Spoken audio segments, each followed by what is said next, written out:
welcome. This is the All 12 Signs video series for the nodes in Aries and Libra. I will be reading for Aquarius and Capricorn in this video. My name is Chloe. I work with card divination, astrology, and I channel energies through my body. As you can see, my hands are moving around right now. This is independent of my conscious thought, drawing in energies from different dimensions to help us heal, clear stuck energy, and open up portals so our soul, our conscious mind, and creator energy can be in harmony with one another. This is just one of the ways that I channel. I like to focus on the inner work in these readings, right? So I use astrology and tarot. These things can represent other people, but in these readings, I focus on you. We are the most consistent thing in our lives. I like to see what energy is coming up for how we are able to work with that and then begin to co-create. Why do I focus on the inner work? Well, the outside world is pretty crazy right now. In every direction, we're seeing unintegrated trauma, shame, fear running around rampantly, and it can be very overwhelming. It's like, well, how do I even begin to tackle that and help? Well, what you can do is integrate your own energy. So the more that we question ourselves, peel back the onion layers of the trauma responses, the limiting beliefs, the more that we get to the essence of who we are and find our soul's frequency, the more we get in alignment with that. And then we draw towards ourselves situations, romantic situations, job environments, home life that are suiting that particular frequency. It also helps us weather any storm when we feel like, this isn't matching with my manifestation energy. What's going on? Well, this is usually the way of the universe helping redirect you, helping you learn lessons. And the more that we can be at peace with that and get some perspective, the more that we're not knocked off our perch when difficult situations do arise. That is, this is a human experience. It is both the light and the dark and all the shades of grey in between. The more that we work on our inner frequency, the more we're in alignment with our integrity and our heart space, the more that energy ripples out into the world, right? Ripples out to the people around you and also to the collective. So when you're helping yourself, when you're doing the inner work, you're not only helping you, you are helping the collective, because that energy then becomes more accessible. And so, that's why I like to focus on the inner work. If you wanted a more personal reading, about a love situation or work or just a natal chart, do check out the description box where my email address is. Send me a message and I'll get back to you. I like to tailor, and I keep mixing up tailor and cater to the client, and that's when, say, like court cards showing up, that might be more in relation to other people coming into your life, but yeah, in these videos I focus the energy and seeing what's coming up for you with this transit. And this is a big transit.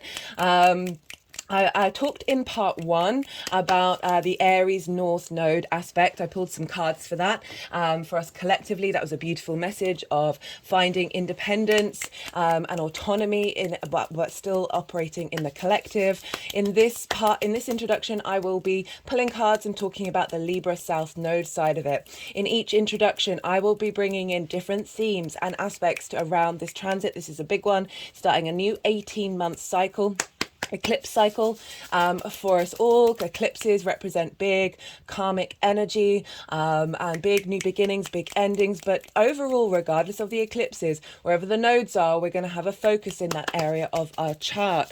Right, so I work with the Hellenistic principles from the Greco-Roman period over 2,000 years ago, and also I build on that with my own intuitive work, my channeling of the celestial bodies. And what does that mean for you? Well, I work with the whole house system and the tropical zodiac. That's linked into the solstices and equinoxes, pulling us into harmony with the bigger cycles of nature and allowing us to engage in that energy. It roots us and also expands us.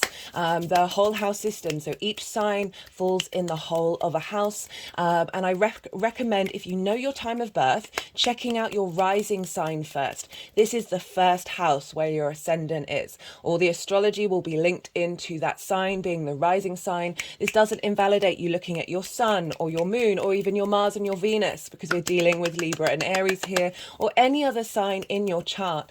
Just look to where that sign falls in your natal chart, the house that it's in, the themes of that house, house and apply those themes to the messages that come through. And it's as if that sign has now moved to the first house, and then you sort of get an understanding of how those themes relate into being in the first house, and all the astrology linked into that. Take what resonates, leave what doesn't. I just want to preface, the first reading that I did with Aries and Pisces, the energy, so I channel energies, and they like to do energy work throughout the reading. They like to move the cards around.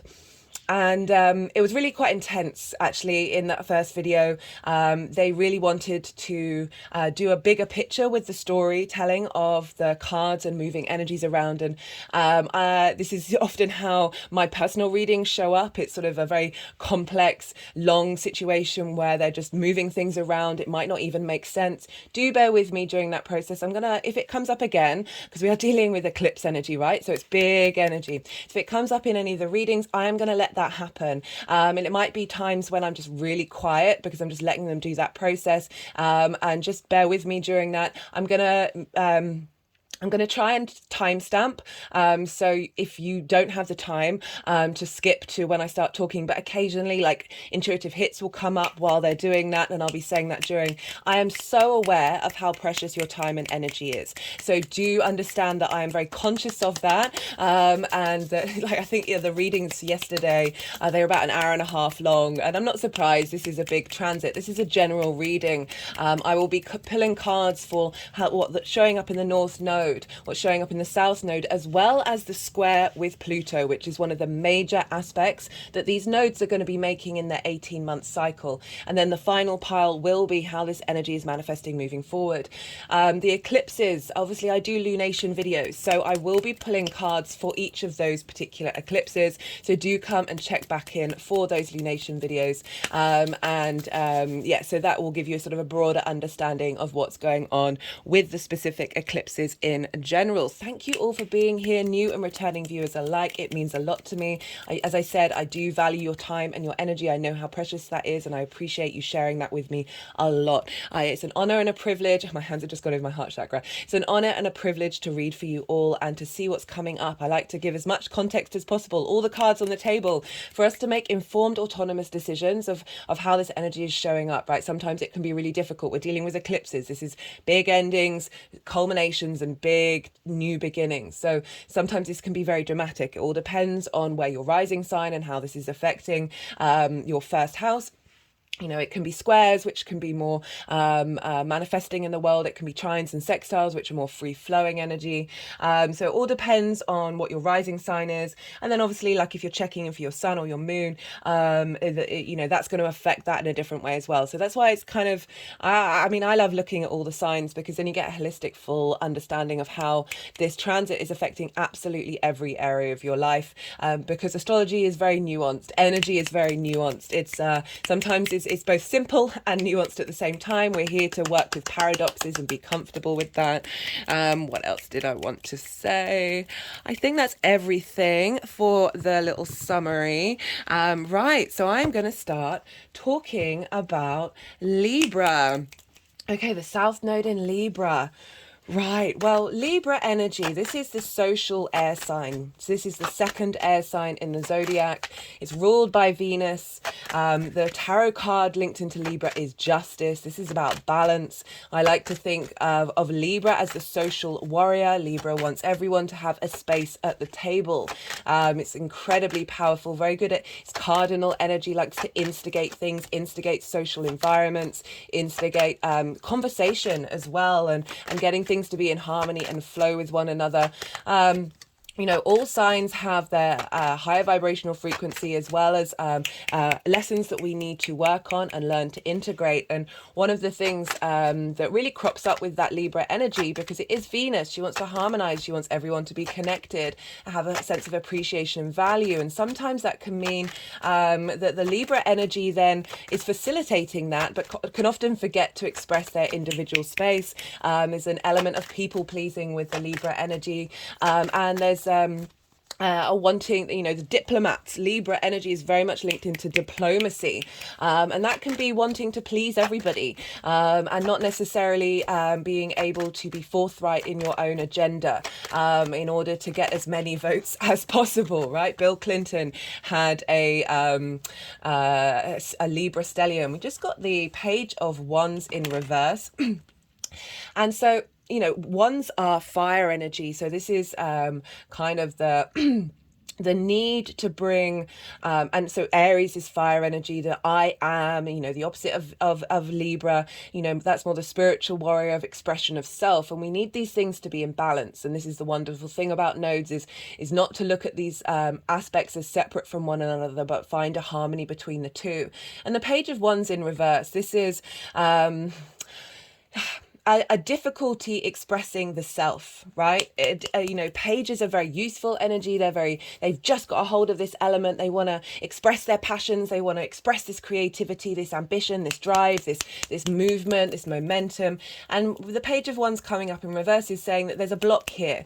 There's a block with that Libra side of it that feels that they're not able to do that. Right, so that's kind of everything that I've just been saying in terms of this Libra energy. And the reason why I'm more focusing on that aspect is because we've got the South Node here.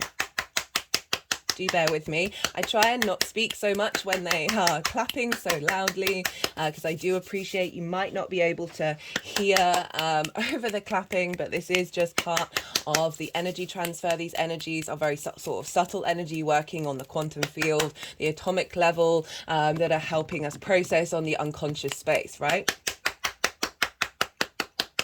Interesting. We've got the Ace of Swords on the bottom of the deck, you know, seeking of truth, seeking of clarity, but I'm not going to take that card out. Okay, no, they're wanting it. So the South Node. The South Node is about that which we are comfortable with. If you are part of understanding your belief system of past lives, this is something that we have brought with us, that we have worked on, and it's a resource that is very easily accessible compared to the North Node, which is that which we're striving for, hungry for. It can feel a bit uncomfortable, that it's slightly out of reach. The South Node, that's where we're comfortable. That's our comfort zone. It can be quite hard to break out of.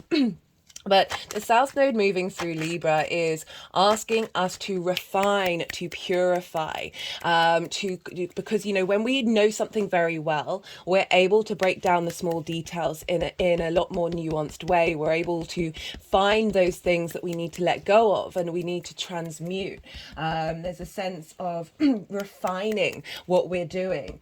It can be a drain, the South Node. It can be an element of sacrifice, a needing of needing to let go of something, of becoming aware of a Eight of Pentacles, whistle while you work. This is so funny, right? So the Eight of Pentacles, you look here, they're going over that pentacle, which is actually the formation of Venus. So Venus rules Libra. You know, the 5 retrograde points. We're going to have a retrograde in Leo, so starting on Sunday. And so this figure is going over the same thing over and over and over again. And the more that we do that, there's a sense of mastery. There's a sense of really seeing the smallest details, the smallest little thread that needed to be refined and needed to be cultivated. And there's an enjoyment in this process of the work, right? We're dealing with Venus here. So she does want us to feel good about what we're doing, even though it might be an energy where you're more inward, you're more introspective, rather than the action orientated go out and strive of the North Node. So we're really spending time withdrawing with this energy of being in observation and taking action to slowly refine this area of our chart, refine the way that we interact socially, you know, finding that ability to be able to not only allow everybody else to have a space at the table, but to allow yourself to as well. there can be a letting go of situations that really don't serve you, even if they are comfortable, coming into your life, and that shift and change. It's so, the way I look at the South Node sometimes is that a situation may come up where something leaves your life that you want, that you enjoy, but actually it's serving you in the long term because it's helping you create space for the North Node. I'm going to give an example. So the latest series that we just had in Taurus and Scorpio, I have it in the 4th and 10th house. And I had a Scorpio friend who's I've known her all my life. Her Venus is on my South Node. She moved in with me and then left. And it was very much in timing with me creating space, working from home, which wouldn't have necessarily have worked as well if she had been here. Right, it's a very, obviously working from home and recording, it takes up a lot of space. But we were very social with one another. So this has given me a lot of time, even though I miss her dearly. In so many ways, and it was a heartbreak. But it opened up space for me to focus on where the North Node was in my 10th house of like life purpose, direction, what are you doing? So there was a sense of letting go, but also a refinement of what I was doing in the 4th house. So that's just an example of how the South Node can work of helping you let go of something that actually, doesn't serve you in the long term. This ability to then transform and utilize that time of really refining wherever that Libra energy is.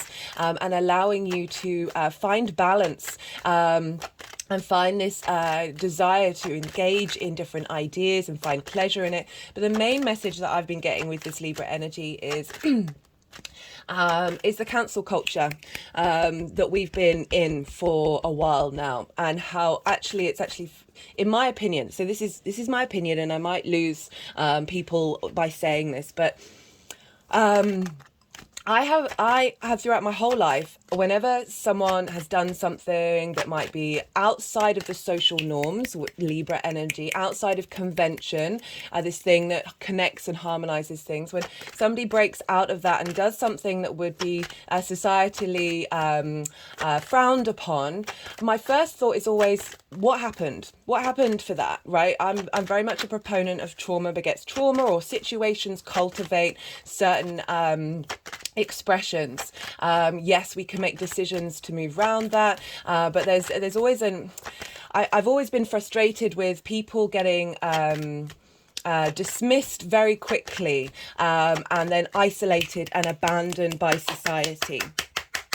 I'm a big proponent of no one left behind. It causes my pain. It causes me a deep amount of pain when people say, oh, well, only a certain amount of people are going to ascend, or certain amount of people are able to tap into the spiritual community. And it's like, well, no, you don't, people can do it in many different ways. And I just don't like there being blocks to social entry. So I feel like a part of the Librian energy is wanting everything to be in harmony and everything to be connected, when actually sometimes social situations call for a little bit more compassion, to a little bit more understanding of the dark, of the shadow. Scorpio falls after Libra, where we really go into the intensity of something, we look into the darkness, and we're not afraid to do so.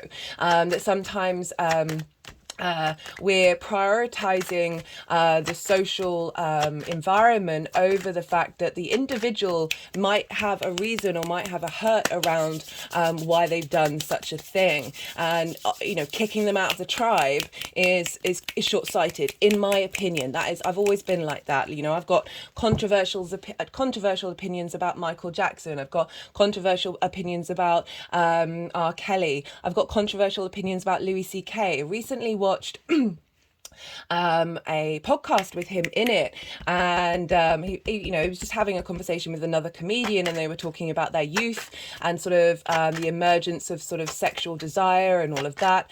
And he talked about how he, for those of you, I'm sure you're aware of the what happened with Louis C.K., and if you didn't, just quickly Google it. It'll be very easy to access.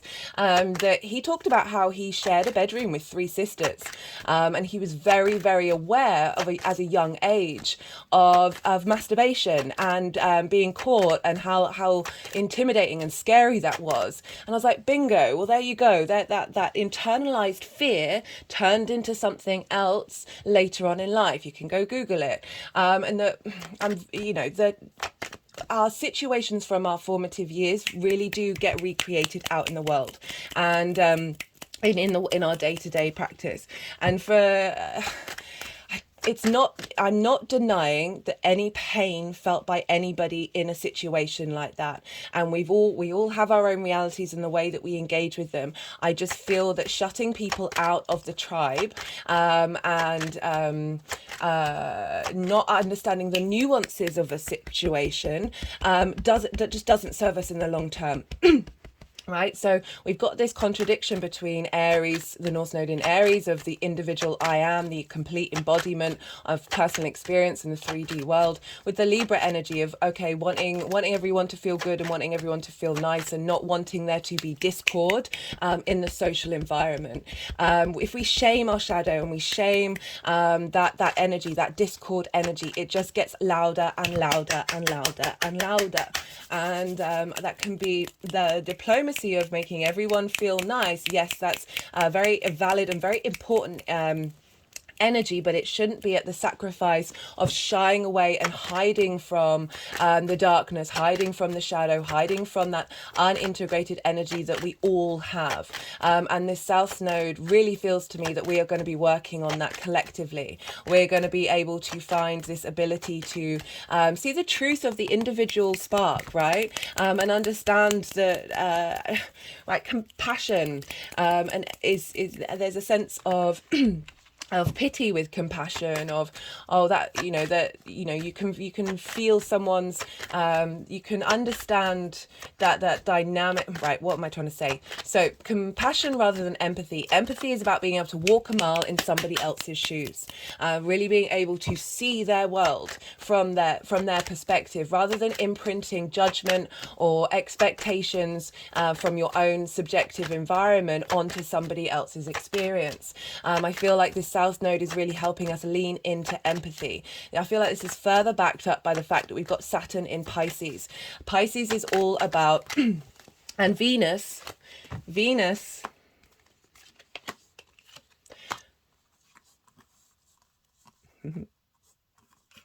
oh, this is interesting. Right, so we just got the Devil card come up again.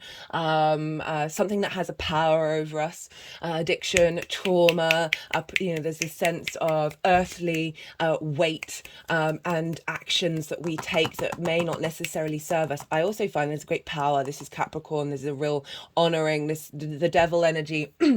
Very interestingly, the devil and jihad in early Christianity and early Islam were an inner battle, not an outer battle. Not something exterior to you, but how, very much the mindful energy. There's arguments that Jesus went over to India and learned from the Buddhist monks. It's one of my favorite things that I learned, that right at the beginning of early Christianity, the missionaries went over to the Far East, and they were like, well, we can't convert them because we haven't got an angle, because all the tenets are pretty much the same. Mindfulness, guys, empathy, acknowledgement of there is suffering in the world. This is just fact, right? And it's not our place to add to it. We're here to break the cycles. Right, we've then had okay, so they're wanting to put the Page of Wands on top of the Devil card, things that block our soul's energy. I talked a lot about that in the Cancer New Moon series, about the way I see intuition. And that's why I focus on the trauma responses and limiting beliefs, is that our intuition is trying to get through all those trauma responses and limiting beliefs. And when it comes out, it can get a bit distorted. This drive, it's more the id channeling, those unmet needs, sort of block that soul energy that comes out. So blockages around the joy and the expression of the human spark of spirit, with the Ace of Swords, of finding clarity with that, finding some objective truth as much as we can that brings us to a state of victory. And how this is going to going to take work. This is going to take mindfulness. This is going to take time and repetitive motions of really working through this. And then we've got the Nine of Pentacles, which is independent energy, right? Very independent energy, you know, being able to take decisions for us right now that may be hard work, that are serving us to bring the individual into a space of abundance. And you look here, there are roses on this this figure's robe, I suppose, and they look like the sign of Venus, but they also look like the symbol for Mars. And what I really like when we bring that combination together of through our motivation, our action, we can find harmony and this understanding of where this individual has come from and what actions they've taken and how does their world look like. We've got this with the Ten of Cups. Now, what I like about the combination of the Nine of Pentacles, which is very independent, is it's coming with the Ten of Cups, which is implying, I guess there's the happy family there, but it's also implying emotional connection and enlightenment with the community, right? So it's a rainbow, right? We have the chakras in our bodies. When light is refracted, it turns into the prism of the chakras, of getting that in balance so we can be in harmony with the community, but also in harmony with ourselves, our independent self. Wait, what was I talking about? Oh, goodness me, I've gone around the houses too many times. I'm just going to pause for a second and let the thoughts come back. Sorry about that, guys. It's that sometimes when I get off on a roll that I know I say start five different stories all at once. I was talking about Saturn. And okay, we've just got the Eight of Cups, which is about going on a journey, leaving something that is comfortable, right? So that comfort of everyone feeling good in the room, there being sort of a sense of balance and harmony, leaving that and going up on a mountain to get a higher perspective. This card I always talk about. This is our trauma responses, our limiting beliefs are comfortable to us, even if they are exhibiting themselves in the devil energy, because we learn these things at a very early age. Between 0 and 7, we're running around in the theta brainwave. We're in a state of meditation, of downloads, of hypnosis.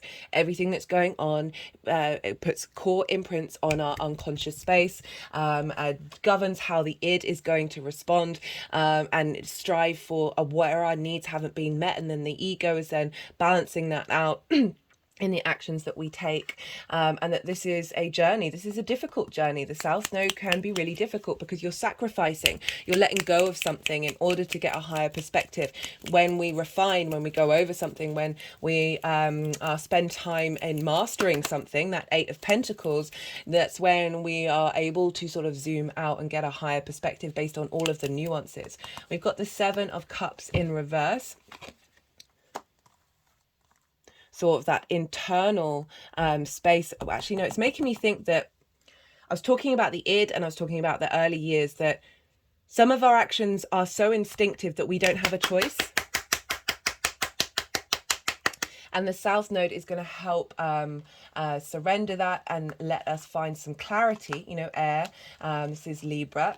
Find some clarity in the going over the small details of really being mindful and allowing ourselves. To give ourselves a break, give ourselves some peace, step away from social anxiety, and allow ourselves in that combination with Aries of balancing out. But I was talking about Saturn in Pisces. So Pisces is and it's the similar sort of frame, it's a similar amount of time of the nodes being in Aries and Libra. Can't believe I've completely forgotten that. And then so we're going to get a switcheroo of of Saturn moving into Aries. That Pisces is about duality. It's about appreciating and understanding the darkness and the light together, and that they are one and the same thing. Pisces is about empathy, deepest unconditional love. You don't have to like something, but you can still hold space and respect and honor and truly hold a deep amount of empathy for why somebody might have behaved in the way that they've done. You don't have to like what they've done, but you can try and find that social connection of where did that come from? Where did that come from? And how do you respond to that?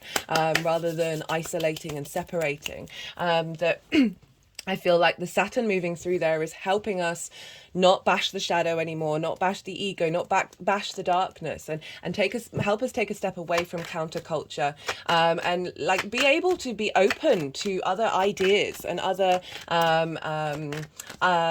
people's interpretation of what they see in terms of harmony and balance in a social form. It's, as I said, you can still have your preferences. We can hold more than one thing at once, right? We're instigating a new cycle in the way that we engage socially.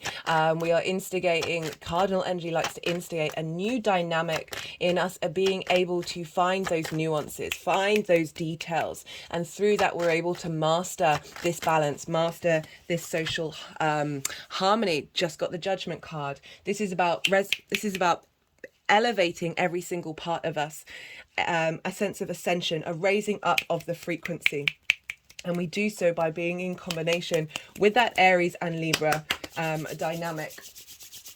So yeah, I feel Saturn is really helping us understand the cause and effect. So Saturn's very much cause and effect of why we do what we do, and be able to hold space for, as I said, the light and the dark, the withdrawing and the seeking, the all of these different dualities that we have, and not get blocked in and limited to a certain idea, a certain construct. It doesn't mean that we don't strive for social harmony. It doesn't mean that we don't, got the Death card.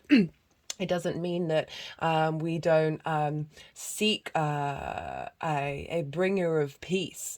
But as I said, it's my personal opinion, ostracizing and separating and kicking somebody out of the tribe doesn't serve you long term. It's making me think about the mythology around Mars. Mars rules Scorpio, which is the Death card of... So the martial energy, I'm going to talk about the Mars energy in a different video introduction, but essentially it's a representation of when we were smaller tribes, when there were very testosterone based male energies, lots of young adult boys. If there were too many, right, they would get kicked out of the tribe and they would go into the forest. And there's a big tradition around that in our very early experience of the human being. We have to see that everything that comes about, even in this very modern society, has at its roots, at its fundamentals, core species wounds. And so that energy of separation is then sort of it comes out in many different ways in our current dynamic, and we're here to integrate. We're here to integrate, not separate. Those of you who regulars, you know I'm not the biggest fan of cutting cords, right? Energy rather than cutting a cord, how do you transmute that energy? When I first started doing channeling through my body, I would do a lot of energy work. And I did remote energy work on a friend. And right at the beginning of the journey, I'd be pulling snakes from my body. I did some energy work on a friend, and I pulled out the biggest snake, bigger than anyone. And I thought I'd pulled big snakes out of myself for doing my own personal journey. And it wrapped around my arm, and it was just sort of there. And it was as if this was the snake head. And I just felt so instinctively, I don't want to banish this. I don't want to send this away. And as I was saying that, it went immediately into my heart chakra. So for me, it's a very strong personal practice for me of finding empathy with every situation around me, finding that love, that deep-rooted unconditional love. It doesn't mean that you don't get frustrated, you don't get angry, you don't have your own preferences, but always getting back to the core of love. Venus is love. She wants there to be social harmony. This Death card is about letting go of authorities that no longer serve us. I always like to point out the fact that we've got a monarch that is no longer breathing, and this is implying that we are releasing something that has had a hold over us, that devil energy. The sun is coming up the other side and allowing us to, through doing that, the Death card is you know, with the south node of that transmuting, of that refining, of being in observation, that through that we are able to find and by letting go, I mean, how are you changing that energy? What are you shifting? What can you find in that energy that you can then rebirth out of, right? Composting, right? That energy doesn't disappear, it just changes form. Is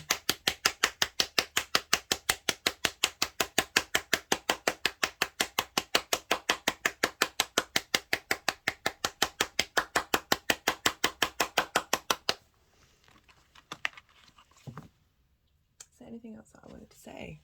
That was a really lovely reading. Yeah, I think that's everything. I don't want to go on for too long. That was about 30 minutes.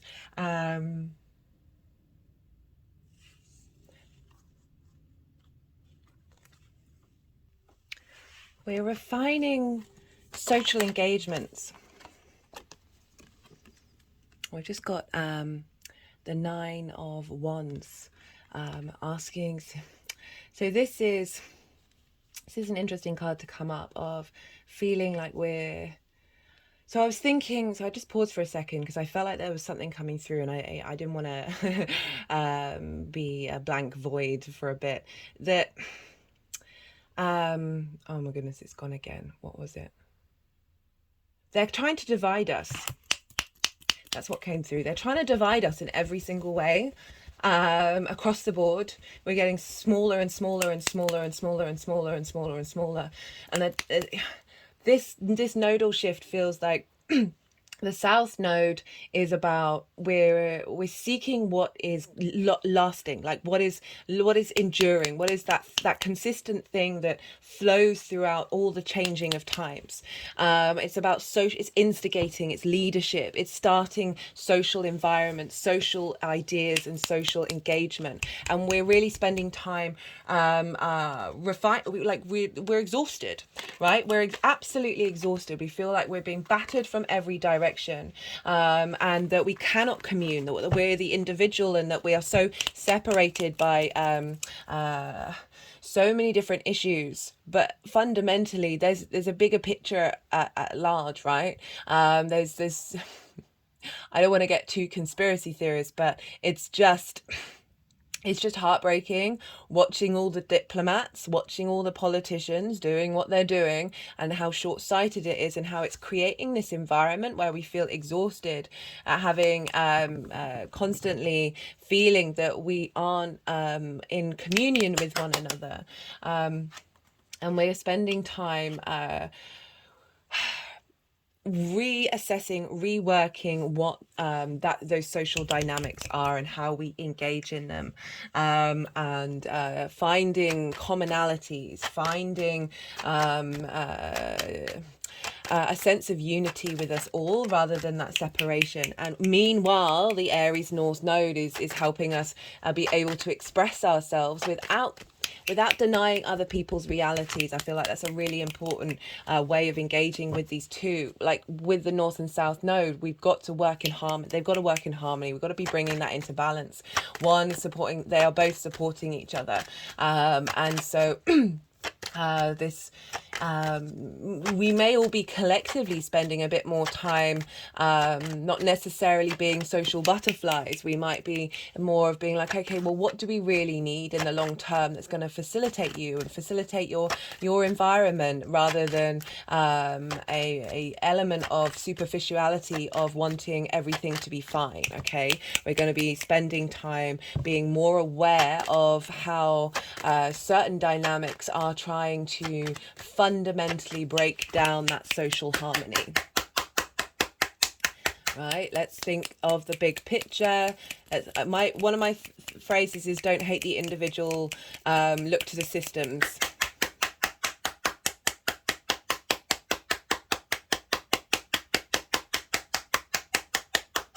Like, it's so easy to get enraged by an individual's behavior, and then you just zoom out and look at all the social structures that are in place that are designed to keep us not in our power, not in our autonomy, and not working together. This is why I love this nodal transit for this particular time in history.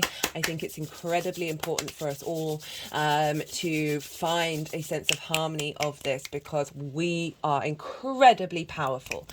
We are a phenomenon, and we forget that.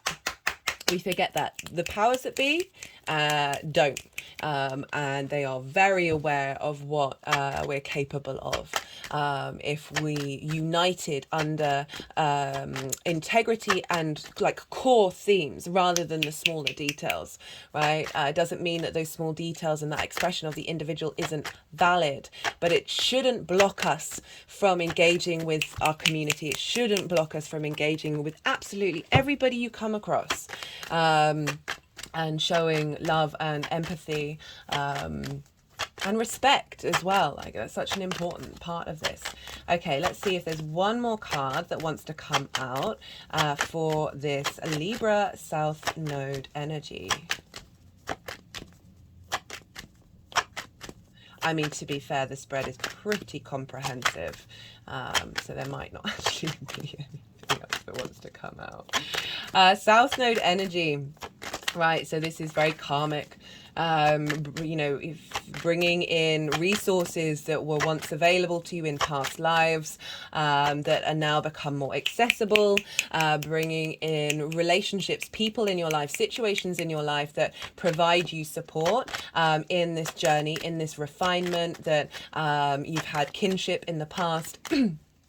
And you know, as I said, like my friend who moved into me in with me during the Scorpio South Node transit, her Venus is on my Scorpio South Node, so there was an element of bringing, and she'd been away in Australia for a very long time, and so this was definitely a returning of somebody from my past who's very near and dear to me. That can also be a stranger, so you may just feel more akin to somebody during this cycle that just feels really familiar and comfortable, that is here to help. You're both here to engage with one another and share each other's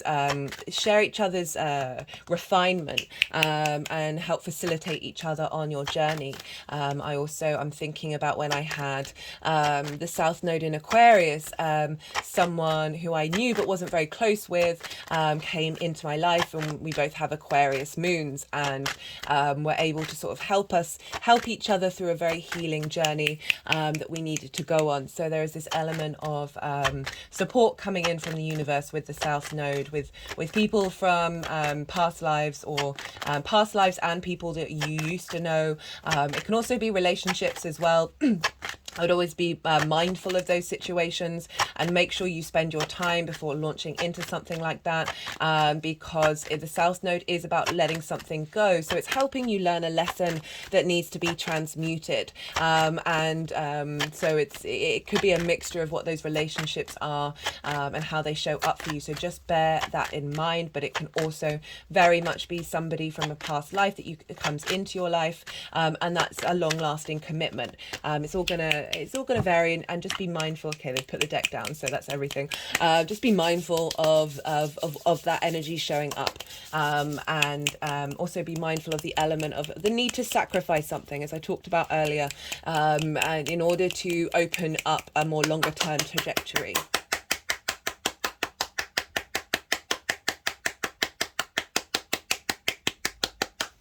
Right, I'm going to leave it at that, and then I'm going to be reading for Aquarius and Capricorn. Aquarius rising. How you doing, Aquarius? For those of you just tapping into the Aquarius energy and it's not your rising sign in the first house, look to where Aquarius falls in your chart, the house that it's in, the themes of that house, and apply those themes to the messages that come through. Take what resonates, leave what doesn't. It's as if that Aquarius energy has now moved to the first house. In general, regardless of where Aquarius is in your chart, we have sextiles and trines with the North and South Node. So we've got the North Node in Aries. This is a sextile. Sextile is an aspect of Venus. She wants to bring harmony, that's a trine, creativity, began with a C, harmony, creativity, a sense of appreciation and value, a connection. And this is very free-flowing energy with these sextiles and trines. They're soft aspects. They're not asking you to work too hard. There's just an energy flow with a sextile. So Aries and Aquarius are both yang day in nature. So they've got something in common. They're very sort of action-based. And they're not bound by gravity. There's fast movement here. There's a strong pace. They go, go, go, go, go of air and fire. So you've got that a way of communicating in common. But you're different modalities and different elements. So Aquarius, you're fixed air, and Aries is cardinal fire. So cardinal likes to instigate, likes to kick things off. Fixed energy likes to maintain what cardinal energy starts. Very good at keeping going. And so this is where with the brainstorming, that creative energy of the sextile comes in, and that harmony and appreciation, right? So you can appreciate the methods of the other sign because there's that pace. You're not bound by gravity, right? There's a fast movement there. There's not a heaviness. So Earth and water are bound by gravity, so there can be there's wonder in that, but it can be just a little easier free-flowing energy with the sextile. And with the South Node, that is over in Libra, a fellow air sign. So this is a trine. This is an aspect of Jupiter. Again, a easy, soft energy. You're not having to work too hard at this one. Jupiter likes to elevate, likes to bring inspiration, wisdom, cohesion, a raising up of things. And through this wisdom and knowledge, we're able to have an inner innate confidence, right? It's not the brash confidence. It's just this very cool, calm and collected way of understanding what's going on. And through that, that's when we get the abundance. That's where we get the opportunities and what feels like luck coming through with the trine aspect. And so this is in a fellow air sign. You are both yang day in nature, and you are both air. So you've got two things in common, but you're different modalities. Again, Libra is cardinal energy, likes to instigate, likes to start things off. Fixed energy likes to maintain. So you've got a lot of energy from the nodes that are now starting things. You're like, this is a time to try. This is a time to do and explore. But your fixed energy is helping maintain whatever you're trying. Okay, so this is why this is very supportive energy. We've got this this tenacious ability to keep going of the fixed energy, but there can be stubbornness with fixed energy. So what I like about this is with this cardinal of like, just keep trying different things, keep doing different things and seeing what works and seeing what lands. So that's the sort of general energy regardless of where Aquarius is in your chart. And this is following a nodal cycle in Scorpio and Taurus, which was fixed energy, which was squaring your Aquarius energy. So squares are an aspect of Mars. It's a hard aspect. So this can take a little bit more effort. It can bring up conflict, drama, frustration, trying to win at all costs. This is because a square is like there's two opposing forces pressing against one another. So you're different elements, you're different, you're both, one's a day, one's a night sign, but you've got the same modality, which is fixed. Fixed can be stubborn, but just in generally when it's the same modality, it's like you both think the way that you do it is right. And this is where the conflict and the drama can come up.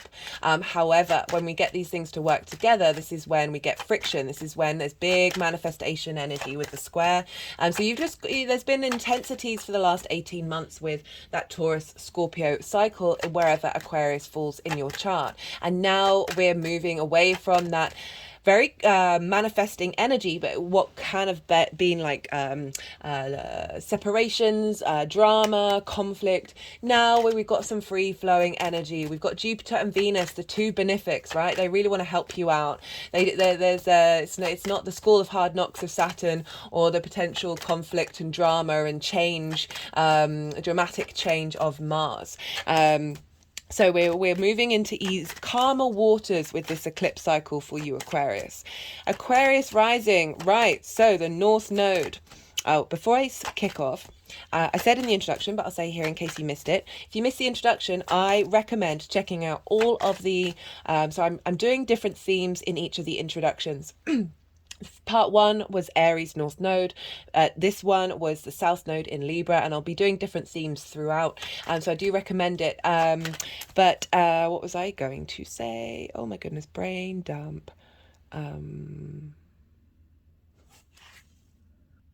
Goodness me, that's happened twice already. Like this is part of my anyway, welcome to my brain. That I said in the introduction, I'm pulling cards for 4 different piles.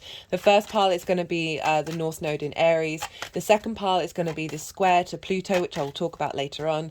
Third pile, South Node in Libra, and the final pile is how this energy is manifesting moving forward. The energies tend to move the cards around, so don't look to where the cards will be until that happens. So right, Aquarius rising. Let's kick off. You've got the North Node in Aries in your 3rd house. As I said, this is sextiling your energy. Your 1st house is how you embody your sun or your moon in your actions and your deeds, depending on whether you have a day or a night chart. This is your body, your vitality, your appearance, your character. It's often how other people see you, because obviously this is how you embody that sun or moon. You know, that is what's kind of visible in your actions.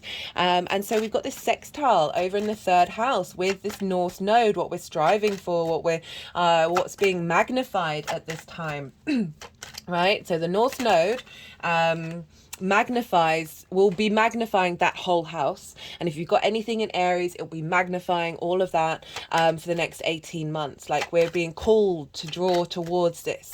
Our focus is now pointing into the 3rd house, and the 3rd house is communication. It's about your local environment. It's the things you do in your day-to-day. It's not necessarily routine, but it's like doing the washing up, walking to work, going to the shop, everything that you do on the day-to-day. Right, so communication can be anything. It can be writing, it can be body language, it can be the way that you communicate. It can be what else can it be? Lots of different things. Goodness me. Like any kind of expression of information, exchange, right? It's also linked into short-term travel, learning something for the first time, because it's like beginning a learning process. It's linked into schools, but it also can be starting a course of something that you're not familiar with.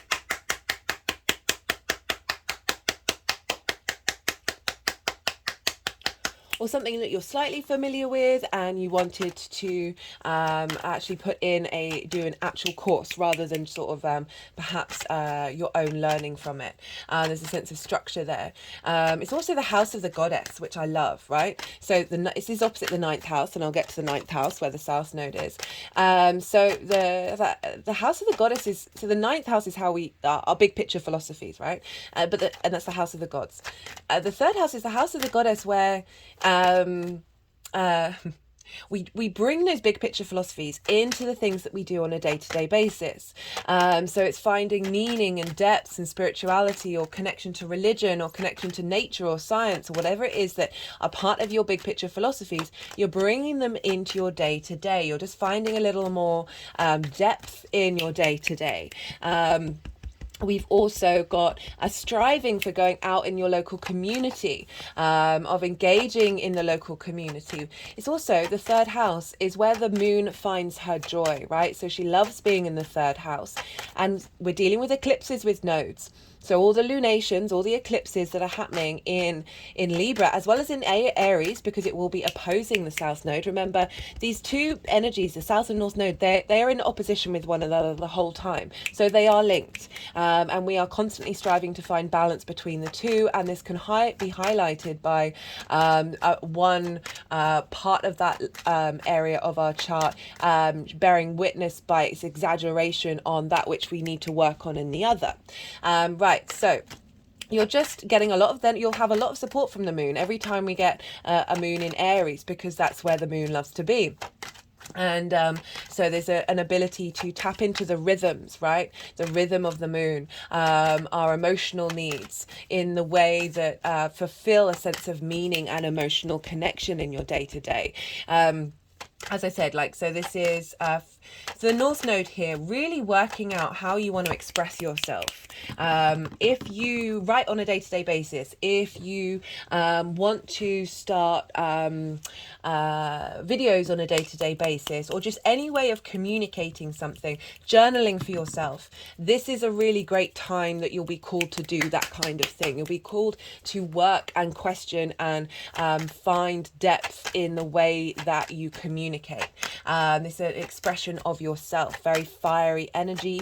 Aries, you're wanting to embody. This can be like you wanting to go around in your local community, absolutely loads, wanting to go and explore, take short distance trips in order to help facilitate your expansion and understanding of how you want to be in your day-to-day, changing up the way that you do things at home, like the way that you walk to work. I mean, these are very simple things, but they can really represent a bigger picture, right? Because the third house gets slept on, I feel a bit. But the bringing your philosophies, because you're refining those with the South Node, bringing those into what you do on a day-to-day basis is quite a phenomenal thing, of really being able to find the dedication and understanding of what the day, right? So we can sleep on the day-to-day because, oh, it's just the day-to-day. We do the day-to-day all the time, but finding value and meaning and this ability to embody your spark of spirit in the day, in everything in the day, the things that you do, is going to bring you a great sense of fulfillment, and really be able to connect to your soul, your embodiment of self in as I said, in doing the washing up, in doing the sweeping of floors. This, you know, I mean, these are just the sort of things that need to get done. They're not necessarily a routine that you have a fixed time of doing it, but it's just it's a general, the tending to your day-to-day life. This is also, as I said, starting a new course, and understanding and like really finding the dedication to do that, striving for that, as well as finding adventure in your local environment, taking short trips around and just exploring, and going on adventures could definitely be a thing with the North Node in the third house. Let's talk about your communication and the way that you express yourself, finding your ability to express yourself from a very independent space. Like we're with that North Node, we're in Aries, we're finding that balance between our ability to express ourselves with autonomy and confidence, without necessarily diminishing other people in our lives. So that's that dynamic with the South Node and the North Node is very much trying to find that balance, right? That balance in between the two. So you may feel that you might be being very expressive, and I would be mindful of taking that too far, right? Because the North Node is hungry. It's the head of the dragon. It wants to consume and embody, and it can mean that you're prioritizing that too much, right? So always be mindful and be aware of, okay, where is this serving and fulfilling me, and where is this feeling like an excess that I can't quite quench, of wanting to get your opinion across and not necessarily listening to other people, could definitely be a thing with the Aries North Node. But generally, just really being able to embody, as I said, your spark of spirit in your day-to-day, in the way that you express yourself, and that is sextiling your embodiment. So your actions and your deeds, your embodiment, how other people see you, they're going to get this strength of this you're able to instigate things, be able to instigate new ideas, instigate new ways of communicating, that are more in alignment with your autonomy. I mean, I feel like that's the key thing to draw everything else around.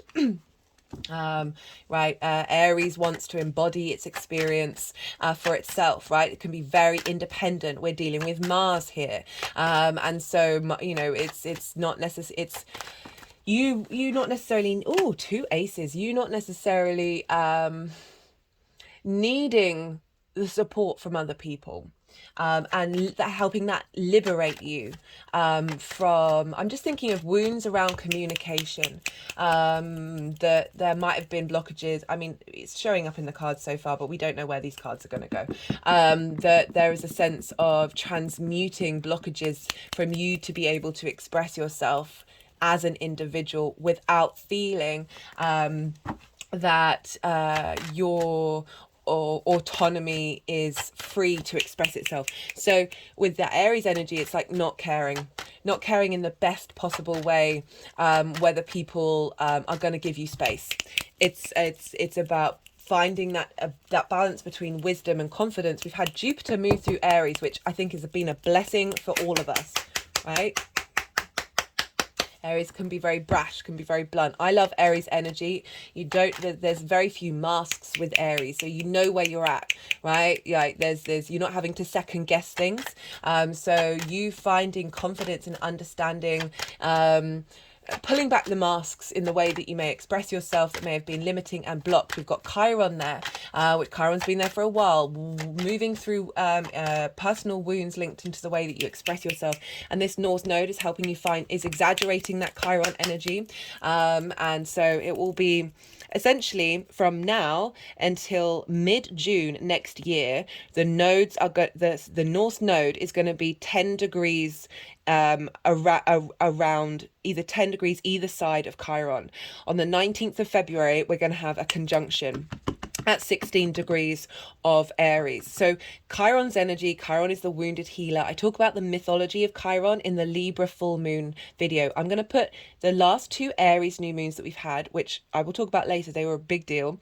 With the Libra full moon that was in between those two, they were sort of setting up what we're working on. I'm going to put them all in a playlist linked into the node, so you can go and check that out. That Chiron energy essentially is the wounded healer. It's like what wounds are core wounds that often we brought from different lifetimes, linger, and how we sit with them and how we find the wisdom and medicine in them. So the North Node is going to be helping us find that wisdom, it could be through your journey of self-expression that you're going to be helping other people be able to embody that for themselves as well. So I feel like we always do individual work, but also we do that for the collective, and that yeah, right. So South Node in Libra. Okay, that's over in your 9th house. Right, so this is ruled by Venus. So we're moving from that Mars North Node, which, as I said, very independent energy. Give Mars a job to do. It's always my advice. Give Mars a job to do. Mars wants to keep moving. Mars wants to do things, but also give it a job to do and give it a cuddle, right? In my opinion. Let Mars know that you love Mars, that Mars is welcome back into the tribe. Okay, my hands have just gone over my heart chakra, making me think about the local community that you may be helping heal wounds of. I talked about it in the introduction. I might bring up the mythology again, but it's in the Cancer, Mars in Cancer series, where I talk about the wounded masculine energy, the wounded Mars energy, that it is kind of our tribe, like our local environment, the people you live next door to, the local shop, that kind of thing. There's that sense of isolation that Mars has, that Aries energy is very, very independent, that I think we're teaching that martial energy that we can be independent, but it doesn't mean that it's about only serving yourself, right? I talk a lot about focusing on you, but it's never at the point of being innately rude or selfish or blinkered from those people around you who truly need help, and that you have the time and space to help them. It's more about giving from your saucer, not from your cup, okay? So the more that we give from our saucer, the more we're giving from a space of abundance, but it's not about not giving. There's a fine line of working out, okay, well, when is this about me in a healthy way, and when is this about me not in a healthy way? So I feel like we're all working through that with this Aries North Node.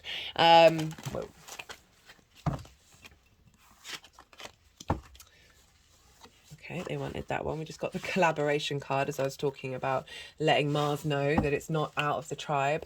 The hero's journey is very much linked into the Aries energy, and this is about leaving the tribe, and in order to come back again, right? So it's the hero's journey, the fool's journey. You're going out into the world, you're discovering something, and it's always about coming back and sharing the knowledge and sharing that wisdom, sharing the treasure. And so this is in the local community of you being able to go on your own little hero's journey around your local community, around your local environment, and figuring out where you are able to feel comfortable being the individual in that kind of community vibe, right? Sometimes we can get very lost in that without necessarily isolating ourselves. Okay, back to the South Node. South Node over in Libra. trining your Aquarius energy, as I said, very inspirational, elevating aspect of Jupiter. Jupiter wants you to know your inner truth, your inner wisdom, and by doing so you become more confident, you're in flow, you're in ease. Fellow air sign, you're sharing resources, you're the same element, you're both yang day in nature, but you've got a different modality, right? So again, that cardinal energy instigating a new cycle, that your Aquarian fixed embodiment is going to really like can be able to find the consistency to keep that going. And this is in your ninth house. The ninth house, you know, as I said, is the house of the gods traditionally in the Greco-Roman period. And this is about why do I exist? Why does this universe exist? What on earth is going on? Big picture stuff, right? This is the key word for me with this house is perspectives. And this is about your morals, your ethics, your philosophies, your connection to book religion, spirituality, nature, science, whatever it is that has you question those big things, helps you feel that there's something maybe bigger than you that you are a part of. And this is, and then how you want that to apply in society, and in the way that you explore ideas. How do you embody that? And how do you see yourself in the world? How do you map yourself out in the world? And it's also about so whereas the third house is about sort of starting a course or learning something new, sort of a short course, the ninth house is mastery of something. This is it can be linked into higher education, but mastery of any skill, of either seeking that out or refining your understanding of it. We've also, rather than short distance travel, this is sort of long distance travel. But I like, and so back to the teaching and learning, this is about perspective. So the more that we master something, the more that we're able to broaden our perspectives, share that information, and help bring in another perspective to somebody else. Doesn't mean that they change their mind. It's just about being able to engage in different perspectives.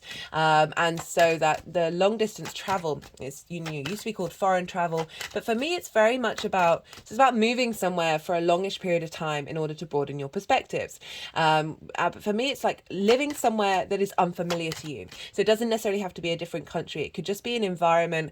Say you've lived in the town your whole life, and then you decide to go and live in the countryside, right? And you're having to do things in a very different way, and you're changing your perspective. So it's not necessarily all about foreign travel.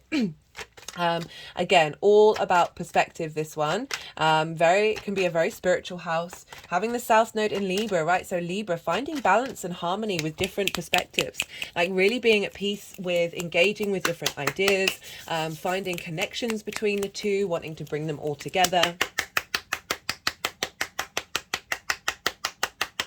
wanting different ideas to have a place at the table.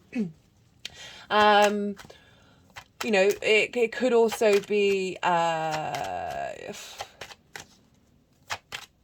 was just thinking sort of the unintegrated Libra, or certainly the issues that Libra can face, of that people pleasing, of perhaps not being able to settle on any particular perspective or any particular philosophy that really defines you, because you're finding the joy in all of them. But I mean, I don't want to limit that in that way of like, perhaps when talking to other people about their perspectives, that you often don't engage in how you see things as well. It's more about hearing what the social environment is picking up on. And for some of you, it might be that you then not necessarily in a way that is healthy of leaning into other people's perspectives, right?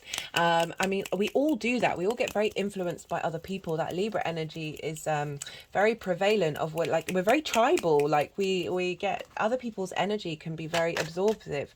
And I say this as someone who's probably, I'm very aware, I've probably experienced and been in all of the different versions of all the signs, right? We have all of them in our chart, right? We are very nuanced, complex beings. That it's there are difficult energies and there lessons that we need to learn in all of them, and there are also great skills and great wonder.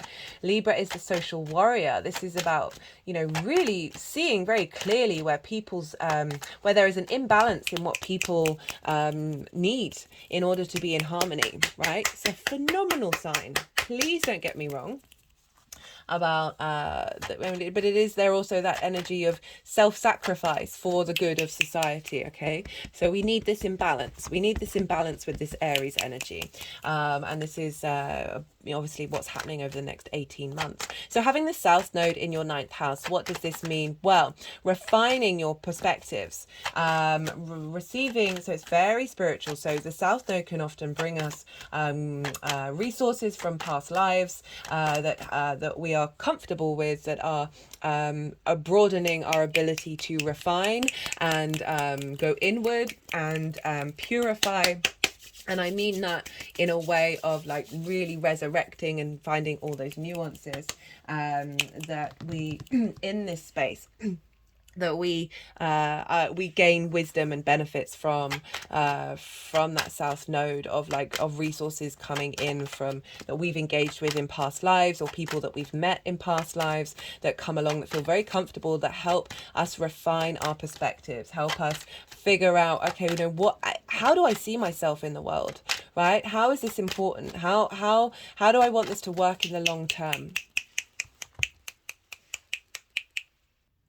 The South Node can help us let go of attachments and perspectives that we've had that don't serve us.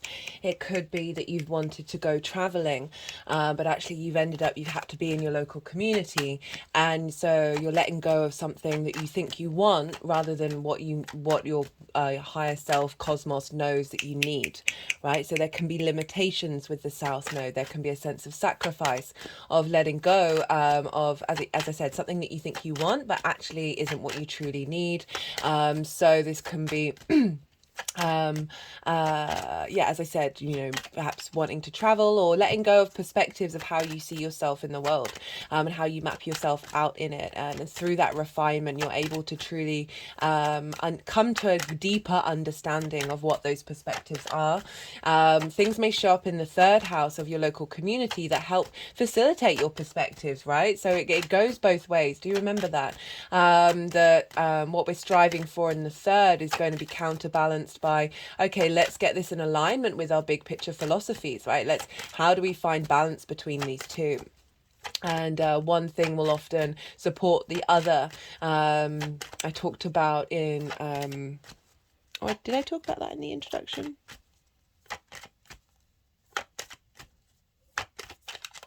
Yeah, I did. Sorry, I was just going to give an example of letting go of something that was important to me in order to facilitate the other side of the nodes, right?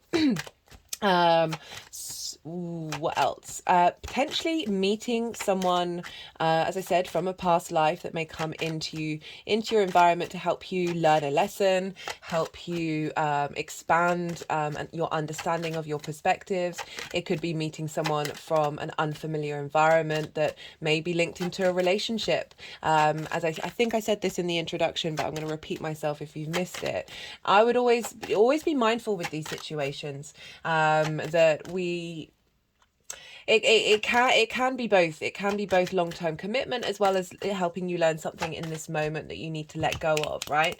So just bear in mind over the next 18 months of the people that come into your life, and really spend your time allowing a space of stillness to come in before making any big decisions. Making sure you're in alignment with you at all times.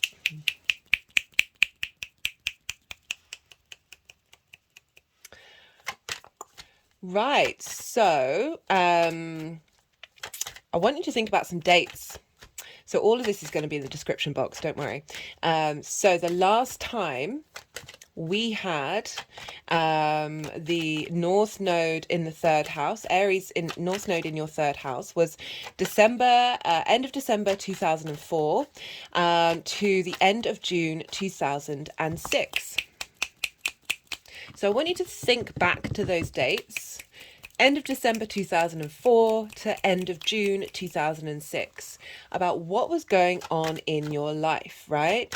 What was showing up in the third house.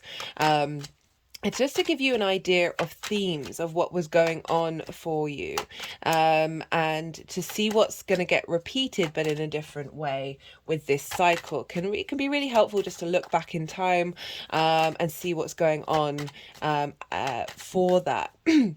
We have when the North Node was in Libra, was in March 2014 to autumn 2015, so that's when it was reversed. So it's also good to look back at that time to see what the flip side of it and what lessons you learned in each of those houses and how they supported one another.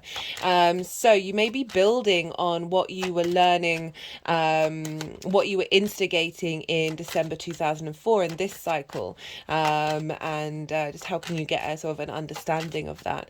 I remember, so with the North, sorry, my brain just went a little bit blank. Yeah,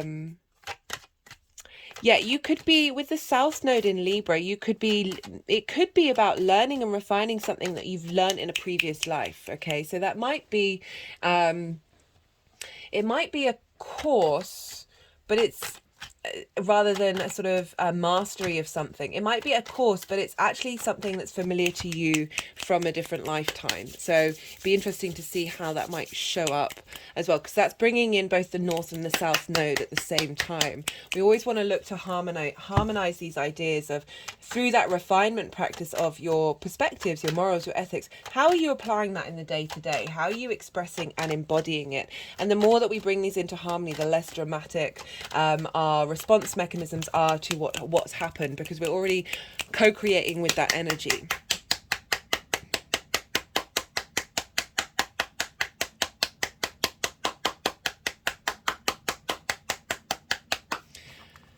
But yeah, this is very, very supportive energy, very wanting to bring wisdom and elevation. So that South Node trine your first house of how you embody yourself. So you're going to be practicing through the embodiment of self, right? Of how you want to bring in those big picture philosophies based on this sense. Like with the South Node, we can go inward. There's a sense of isolation. So this might be a very private journey for you, that you're then bearing witness when you embody it. Like I would always say, with this combination of practice what you're preaching, right? Even if it's just internally and it's not necessarily things you're saying out loud to other people, but making sure that these are in harmony with one another.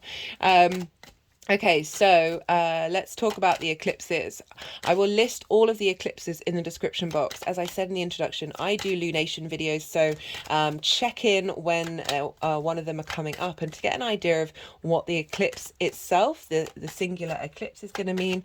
But just in general, we have 3 new moon eclipses in Aries. We've already had one of them, and so 2 out of the 3 of these eclipses are going to be out of sign, and that means that the nodes are in different signs to the eclipse itself. We had one. It was a hybrid eclipse that I'm going to be putting in the description box, not in the description box, in the playlist. That I got such a strong channeled message out of that, and that's when the nodes were still in Taurus and Scorpio. That was a soul seeding energy. So right, new moons, we're seeding new beginnings, we're seeding a new part of a cycle. We're going to have 3 in Aries. We're only got 2 in Libra, so this is a very Aries heavy eclipse cycle.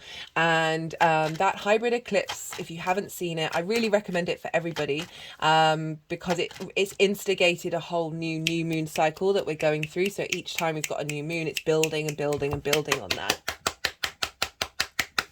And that was, it felt like a soul integration of our past lives, our future lives, and our present life. So they're more, the information on a very subtle energetic level is more readily available. So we're more in alignment, and with each new moon we are building on that.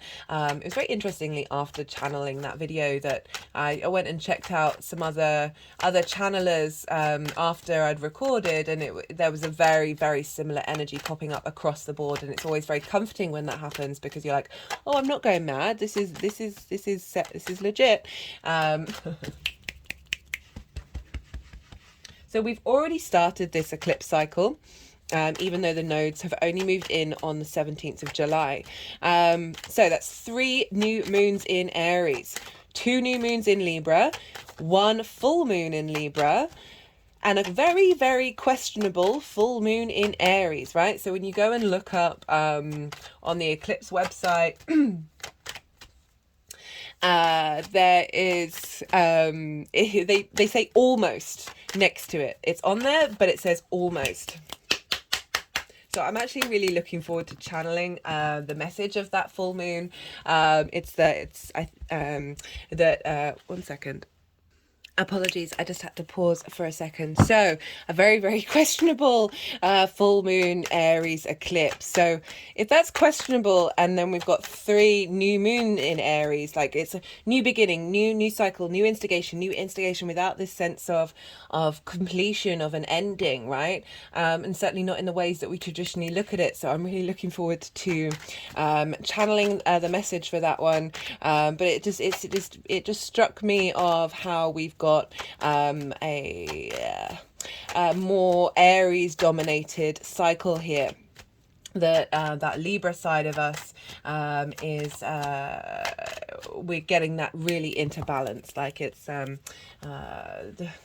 I just feel that the individual has really been attacked in so many ways over the last 5 years, in countless ways, that we're really needing to rebalance that in a way that is supportive for the collective. It's not, like we are capable of doing both of those things as a species.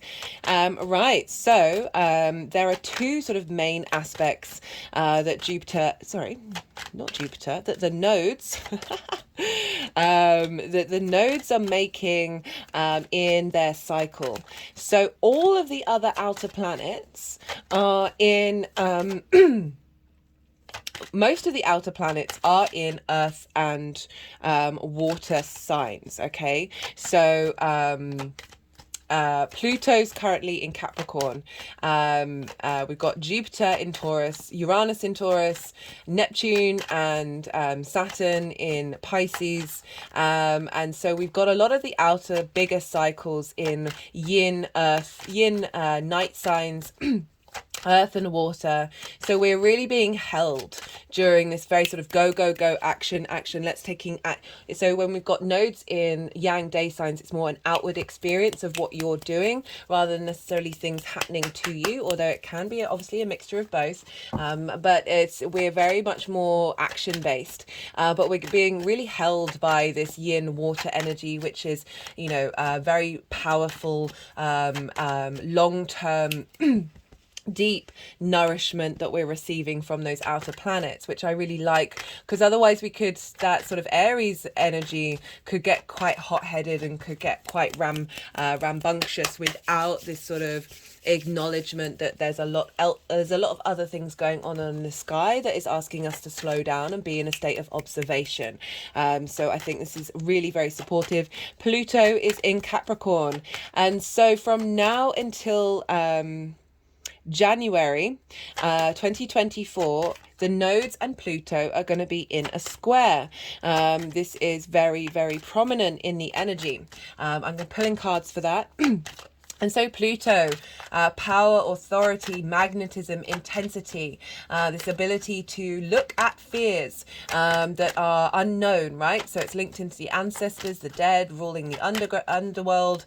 This ability to, with Pluto energy, we want to find that peace of being able to look at that fear without, you know, Pluto is very sort of a stoic energy, without losing our heads.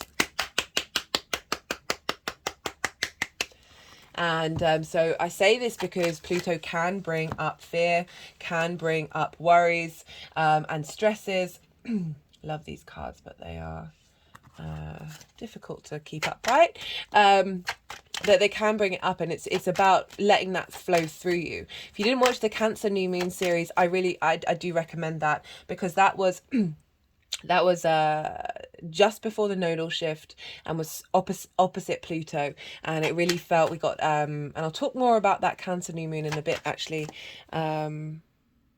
Yeah, I'll loop back around to that. I promise that I talked, yeah, there's a lot about what Pluto's helping us do in Capricorn on an individual scale. That Pluto, you know, it was linked into riches under the earth, right? So the digging up of something, the revealing of that which has been hidden, that is going to serve you, that is going to help bring you into this magnetism, this intensity of power, of this of drawing things towards you that Pluto can do. We're embodying that in this North Node South Node contrast. So you have Capricorn over in your 12th house. This is the house of mysteries, the hidden house. This is where we can, with the hidden constructs of who we are, and often trauma responses, limiting beliefs, but under all of that is the magic, right? So it's the unseen, the occult, as well as anxiety, depression, blockages. It can be a part of our chart that we find inaccessible or very personal to you, that you don't necessarily share with other people or integrate into the rest of your chart. You've had Saturn move through there, right? You've also had Saturn move through your first sign. So there's a level of maturity that you've gone on, that you've instigated a new cycle with that 12th house.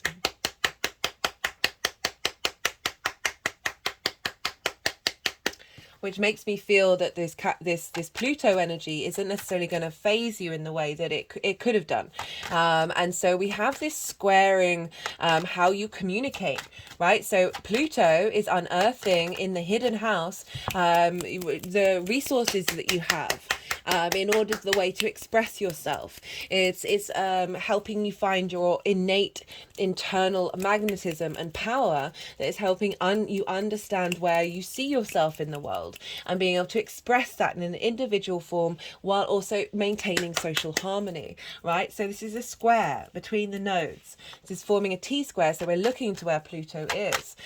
So you really want to also tend to your 12th house energy. This can bring about fear, anxiety, depression, loss and grief. The 12th house it can be a really heavy house, but I feel like you've had Pluto go through there for ages, so I don't think this is going to be anything new, but it's certainly doing that final little boost of bringing things out to the surface, helping transform and compost the cycle of life, death and rebirth, of limiting beliefs and trauma responses, that is then unveiling that magic that you've been working on and connecting to. Saturn moving through there. Saturn loves being in the 12th, so that would have been a great transit when it was moving through Capricorn. And so this is a square aspect. Squares can bring about conflict, drama, frustration, and winning at all costs, right? These are things that are linked into the square, but it's not the only thing. It's a powerful manifestation energy, right? I talked about those squares. You've had squares with the nodes to your sign for the last 18 months in Scorpio and Taurus. And now we've got, now let's think about those themes in relation to Pluto and the nodes. So this is about you finding this transformational energy and feeding it into your south and north node, right? We're all having this. This is amazing. And this is right up until January 2024, where there can be intensity. There can be, you know, Pluto is about obsession and dominion and possession. And this is about surrendering them and letting go of them and really finding your long-term legacy, Capricorn energy, that sense of integrity and duty and responsibility to the commitment to your soul energy that is feeding into how you see yourself in the world and how you operate in your day-to-day. So I love that. I was talking about the Cancer new moon. So, right. So eclipses are happening in Aries and Libra. However, and this might ring bells for you, Aquarius. We look to the other cardinal signs. We look to the signs that square the nodes. For all those reasons why I talked about squares. Squares are manifestation energy, right? Conjunctions are new moons. This is when we're seeding energy. Full moons is sort of a completion, an acknowledgement of the work that's been done since the new moon to the full moon, where the squares instigate that action. So when we have moons in Cancer and Capricorn over the next 18 months, this is this is bringing in energies. So I'm just having to because there's some interesting energy going on in my hands, and it's making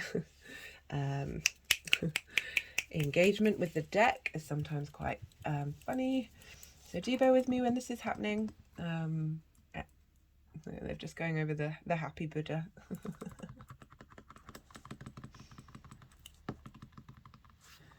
Actually reminds me of an Aquarius rising friend of mine. Very Buddha energy. What was I saying? Right, so when we have moons in Cancer and Scorpio, or when we have planets transits in Cancer and Scorpio, this will all be squaring the nodes. This is activation time. This is things coming into you're building, you're manifesting during this time. Things are coming into reality, okay? So you may have noticed, Aquarius, when we've had Aquarius moons or Leo moons over the last 18 months with that Taurus Scorpio energy, you may have noticed them actually kind of show up quite loudly. like, oh, that's what that eclipse was about. That's what that was about. And like, yeah, just so be mindful of that. They're all going to be listed. And the reason why I wanted to talk about that in terms of that Cancer new moon that we just had, the day of the nodal transit, entering Aries and Libra. Right, so I talked about the Aries new hybrid eclipse. So there were 2 Aries new moons sandwiched with in between that, there was a Libra full moon. This, as I said, felt like it was bringing up lots of themes over what we're going to be working over the next 18 months. That Aries new moon, that hybrid eclipse, the second one, this was at, I think it's either 29 or 28 degrees of Aries. I think it was 29. Anyway, so this new moon that we just had in Cancer was squaring that new moon, right? So it was a beautiful energy, that moon, and even though it's past, it doesn't mean it's a new moon, so it's instigating, right? Starting a new part of that cycle, a new manifestation of integration of that soul energy, and really harnessing our intuition big time. And Pluto was opposite it, so that would have potentially, that was over in your 6th house of work, health and routine. So we're going to have moons. So it's not just about the Aries and Libra axis. It's about, I feel like the more that we lean into the Cancer Capricorn axis during this time, the more that we're going to get things into balance, the less burnout that we're going to have, right? So you're an air rising sign or air sun or moon or whatever it is, that air and fire can burn itself out really easily. It can just keep on going without pausing and then just total wipeout.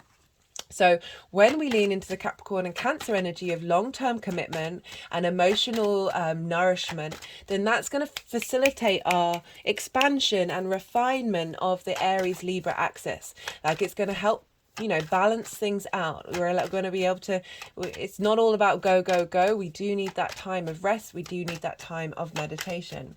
So there's a lot,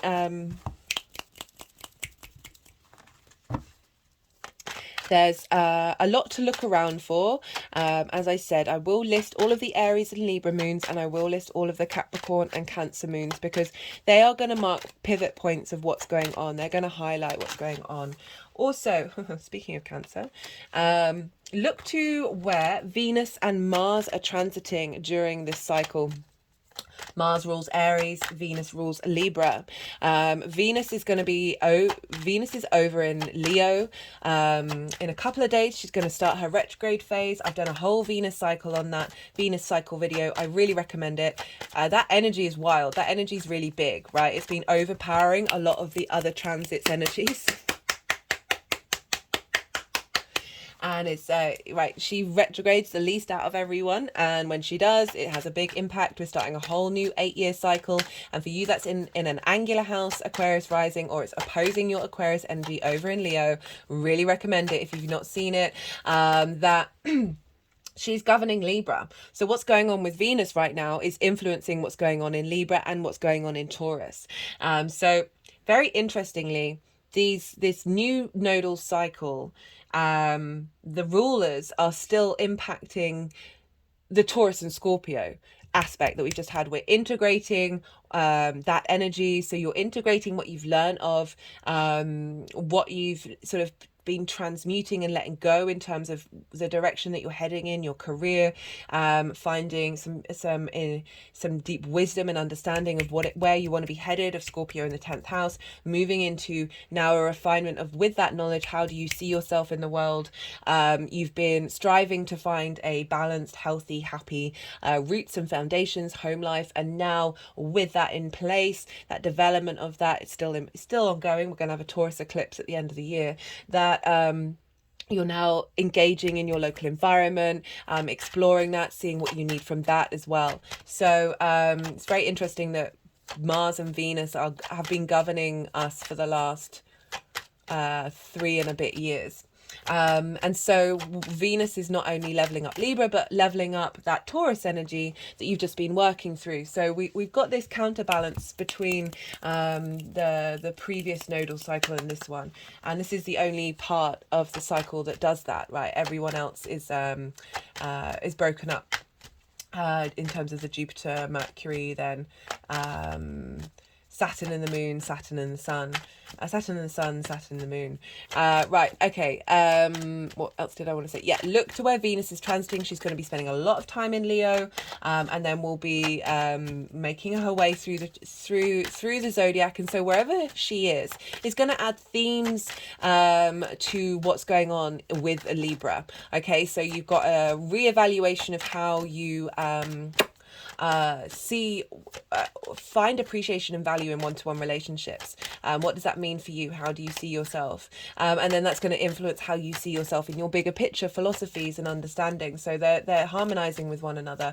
Mars is over in Virgo, influencing what's going on with the North Node in Aries. You have Virgo in the 8th house. This is the give and take between you and the outside world. So you're finding a lot of support and resources or motivation to go out in the world at this time, and that is and finding resources that may facilitate, what kind of community do I want to be in. You're getting a lot of sort of examples showing up, a sort of an understanding of talking to lots of different people, of how you want to express yourself and how you want to be you in those environments.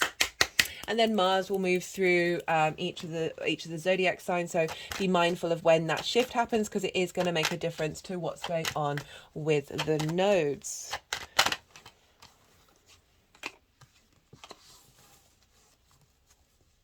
I think that's everything that I wanted to say.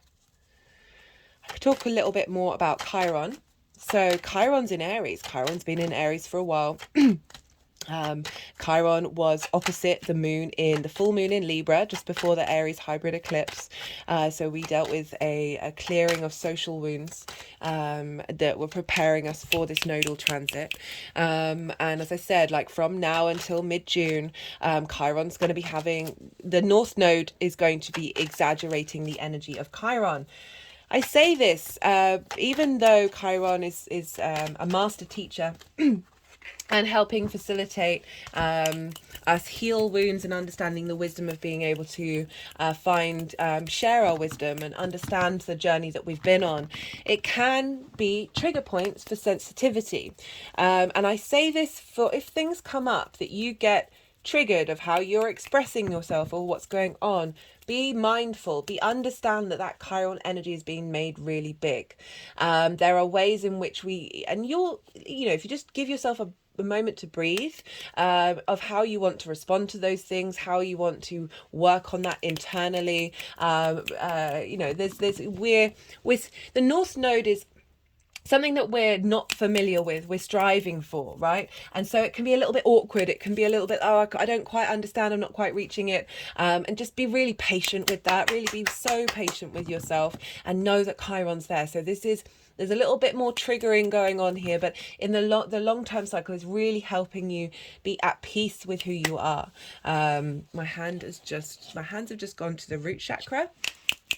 Of really being able to, there's so much at that root chakra that blocks us for being ourselves, that this is a great time to work with the root chakra in the way, because that, we're dealing with communication here, and there are so many blockages around communication from all different angles, that you feeling safe right? The root chakra is linked into fear and safety and those primal needs. You feeling safe will free you, regardless of what's triggering you. Okay, so Jupiter moves through Aries, which, as I said, I feel like that's really helped us level up and not get so trigger happy with that Aries energy. But now it's being exaggerated, so it might be that people around you or the outside world is getting really triggered and really big. Just breathe, just be mindful, just take a moment. Let cardinal energy instigates, but it also dissipates quite quickly. And then see after instigating something, or something's instigating on you, see if it still remains. Okay, see if it still settles down and is still there, and it's something that you keep coming back to and being like, oh, that's a niggle, that's something I need to think about. Do I need to do a bit more work on that? Okay, right, so they've put the deck down, and I'm going to do some, me and the energies are going to do some energy work, and then they're going to move the cards around into the 4 piles. Yesterday, they were acting as in the way that they act with me, and I'm comfortable with it by myself, because I'm the only person's time I'm engaging with is mine and the energies. But I am very aware of your time and your energy and how precious that is. So if this goes on for a long while, I will put a timestamp where I go back to then talking about the tarot in relation to this astrology. However, sometimes there's some channeled messages or some intuitive hits that come up that I can't help express them, especially when the way that my memory works, I'm so terrified that I'm going to forget something that it just has to come out. So be mindful of that. I may if I remember, I may say at the beginning when I start to talk about the tarot whether I've done that or not, so if you can then loop back round again. But otherwise, I might zoom out if they start doing strange things. They might not. It might have just been yesterday, because yesterday was like just as the nodes had moved, like the night before. That they might start doing interesting things, and I'll zoom out and let you see that. But yeah, so now I'm going to go quiet. You've just had a load of information. This is the yin night part of the video where we're in observation. We're letting everything settle. We're letting everything cultivate. We're getting an integration of the context. Can be when you can see what intuitive hits are coming up for how what's showing up already as well. Because remember, we had that Aries new moon a while ago that we've been building into this energy and seeing what comes up for you, of how you think this might play out, and yeah, just let it all settle. And so I find it difficult when they move the cards around to channel, talk and think at the same time. Okay, I'm gonna have to zoom out, aren't I, because they're doing things out off camera. Right, let's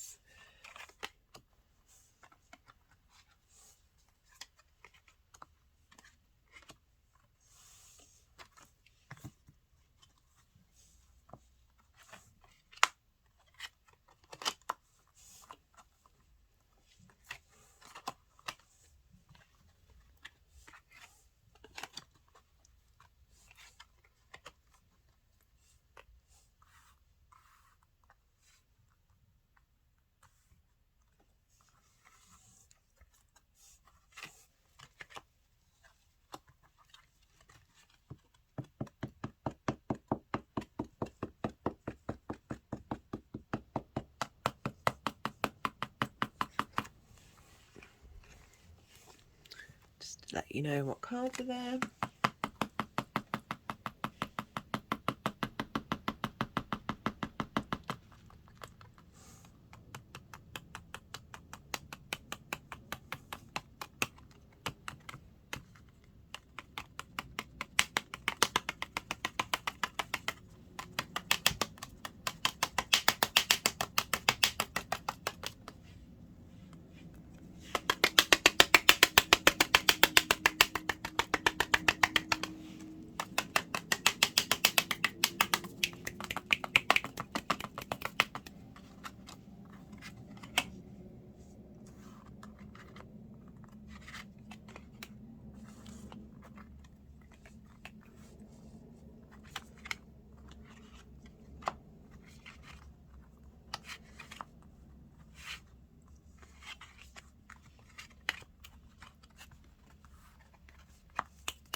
Right. So, for those of you who didn't sit with the energy work, let me see, do I need to move in a bit more? Yeah. Yeah, so for those of you who have jumped to the timestamp, I didn't say anything during the energy work, although there was just, if you just watched what they were doing with the cards, it was quite an interesting journey. You might want to go back and watch it. It's totally up to you. I'm allowing them to be in. Right, so this is for the energy of the North Node in Aries. I can just say straight off the bat that this reading is really clear. There's a lot of yeah, it's very straightforward in a way that is not surprising considering we're dealing with sextiles and trines, so it's free flowing, easy energy. There's not blockages, right? So there's, speaking of blockages, we've got the Three of Swords, we've got the Ace of Swords, and we've got the Chariot.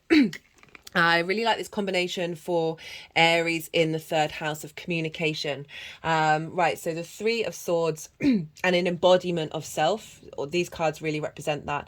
Like the Three of Swords is saying, right, you're going to be working through clearing out heartache, and that isn't just romance, that isn't just short-term dating, that is anything that's happened to you, anything that's been said to you, whatever it is, a construct, an idea, a social idea of how you're supposed to be, that has caused your heart not to vibrate at its fullest frequency, right? Those blockages, those trauma responses, those limiting beliefs that have brought sadness, have brought you to sort of shrink and not be able to express yourself fully.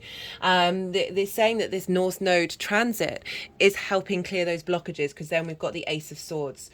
You've got two aces. This is really potent energy of a new shift of sense of vitality, and we've got the Ace of Swords and the Ace of Wands. We've got fire and air here, and I like how we've got the Ace of Swords for the Aries energy of saying, look, no, we're both sides of these things are working together. You're finding clarity, right? You're finding truth through this journey of you being able to express yourself from the depths of your personal experience, from the inner truth that you have, and be able to you know, we've got mountains in the background with this, that's representing a higher perspective. Aces are yes energies. They're reinvigorating. They hold all of the suit within them, all the possibilities, all the capacities of being anything. But mostly it's seeking victory, seeking authority, autonomy. We've got a crown here representing the sense of sovereignty, of you, of how you communicate. And this is backed up by the Chariot. I love the Chariot card. There's a lot going on in the Chariot, right? So we have the Magician's Wand. We have the High Priestess's moons. We've got the background of the Emperor and the crown of the Empress, as well as the Yin and the Yoni and Spirit of the Lover's card. Okay, so this is our ability to harness all the resources you have within you, and moving through your day-to-day with confidence, right? There's an element of victory with the Chariot.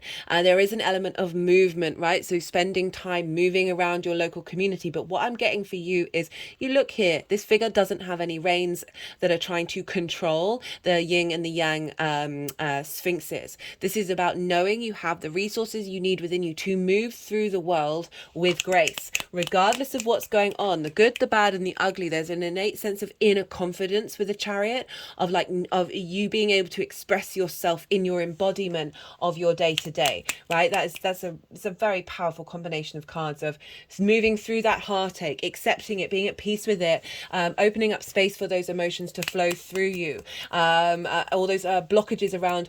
So much of our throat chakra, the way that we communicate, is blocked from the heart, right? So the heart, it goes from the heart chakra to the throat chakra, and so often that we find our throat chakras are blocked off because of heart pain. And I love that combination of cards of saying, no, this Aries energy is helping transform, helping burn through that, helping instigate a new way of embodiment with confidence, right? There's a lot of confidence with the Chariot card.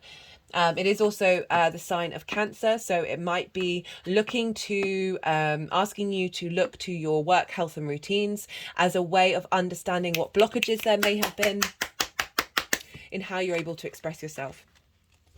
we have, I'm just going to pause for a second. Sorry about that. Right, so these energies are for the Pluto Capricorn square to the nodes.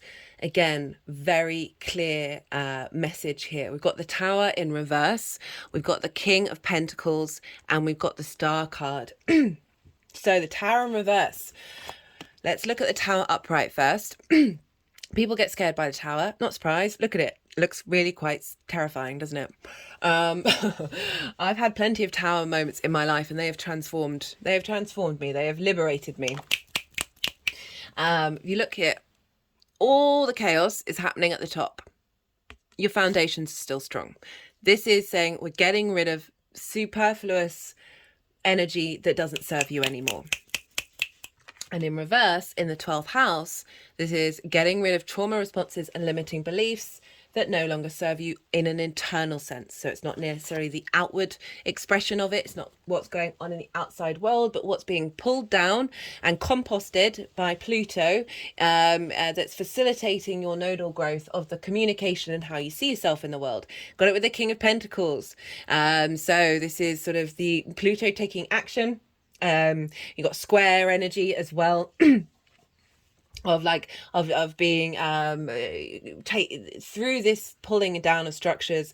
This is helping facilitate you to be able to take action that is serving your long-term legacy.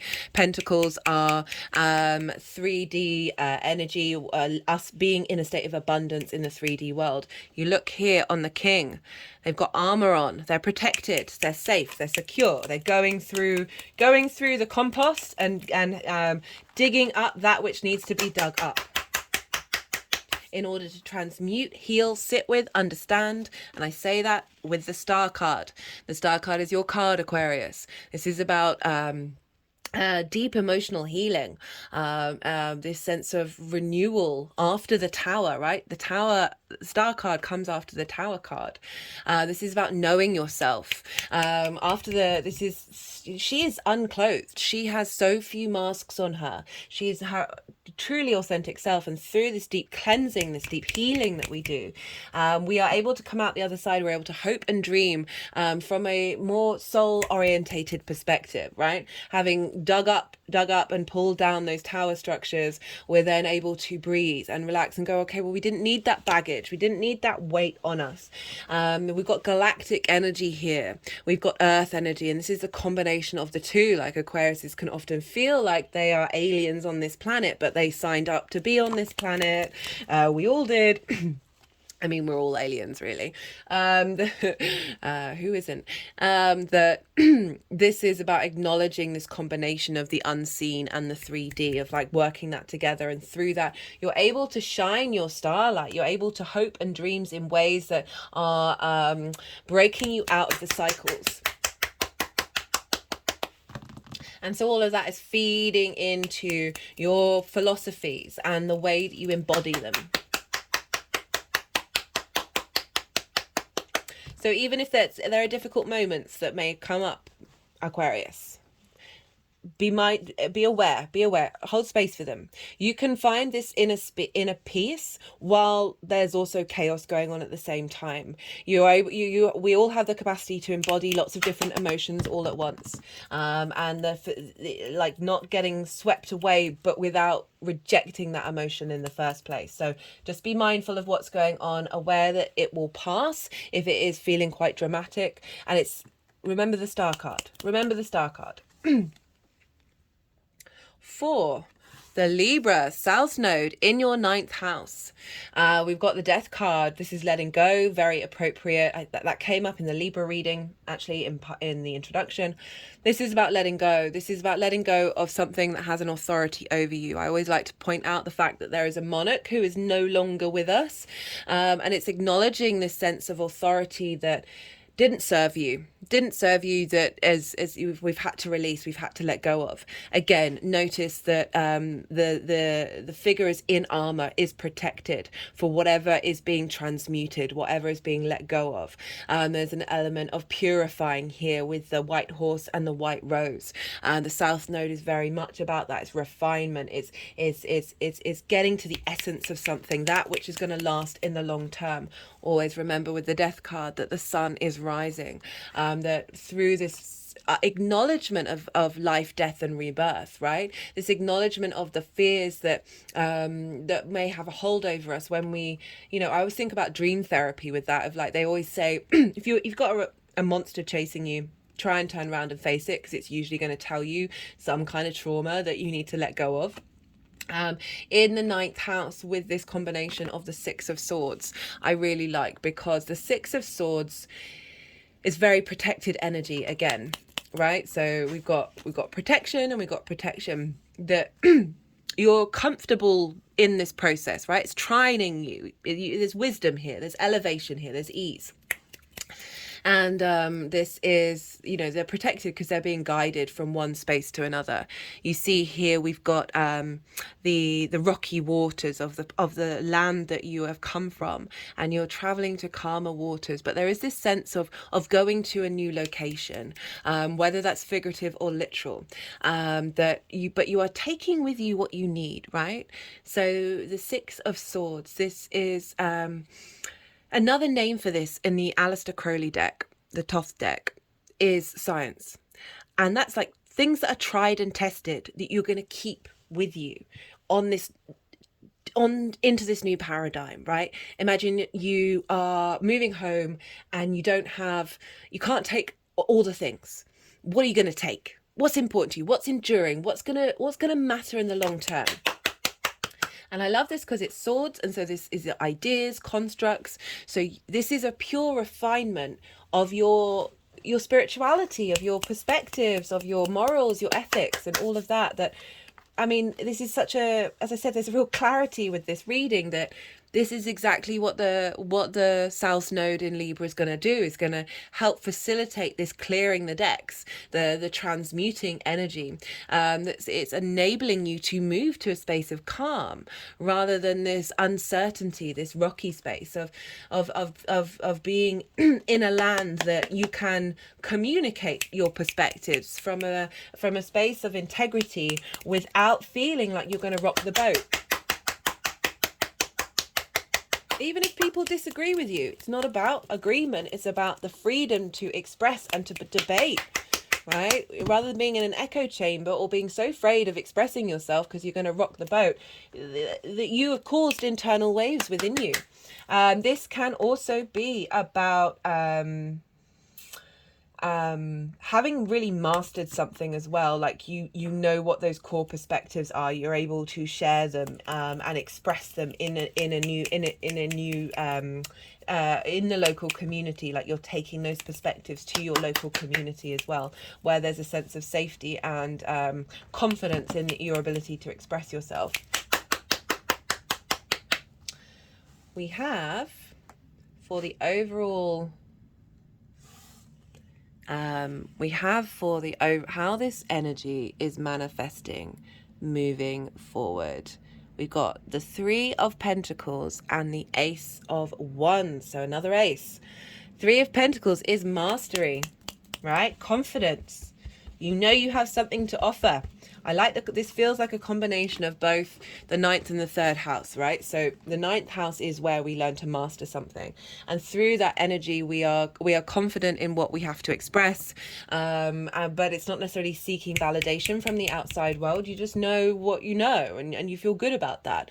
But by doing so, you're drawing towards you others who have different skill sets in order to make something beautiful and long lasting. And it's making me think not only of the 9th house, but the embodiment in the 3rd of bringing people from your local community or whatever that is, however that turns up for you, that is helping build a longer term structure.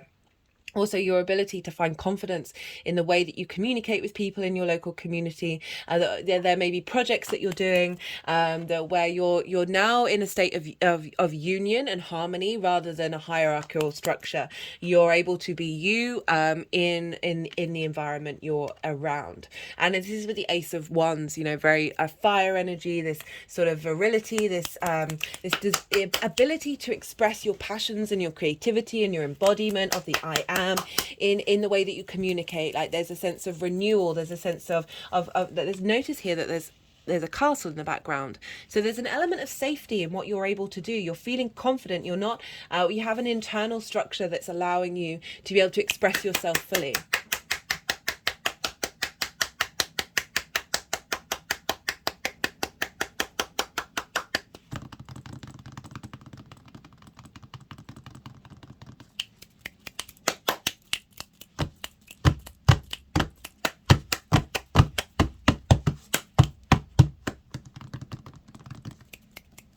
Okay, I'm going to pull some clarification cards.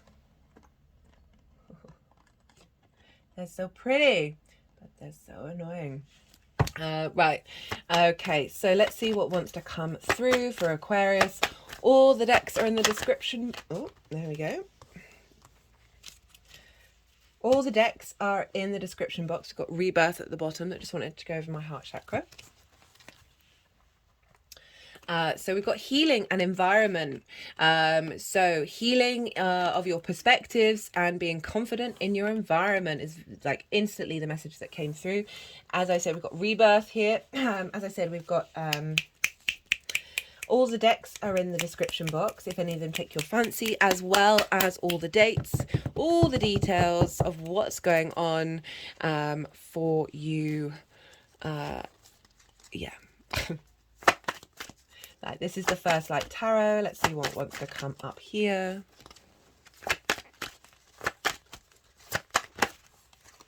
Nope, that's too many. That was the Hermit. We'll see what wants to come up. Nope. Right.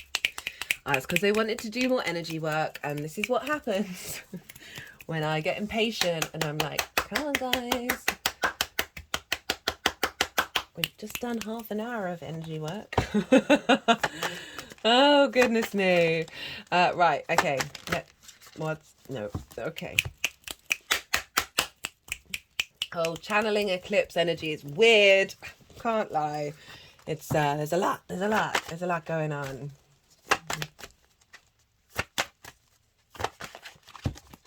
Come on. What wants to come through for Aquarius for this nodal shift into Aries and Libra?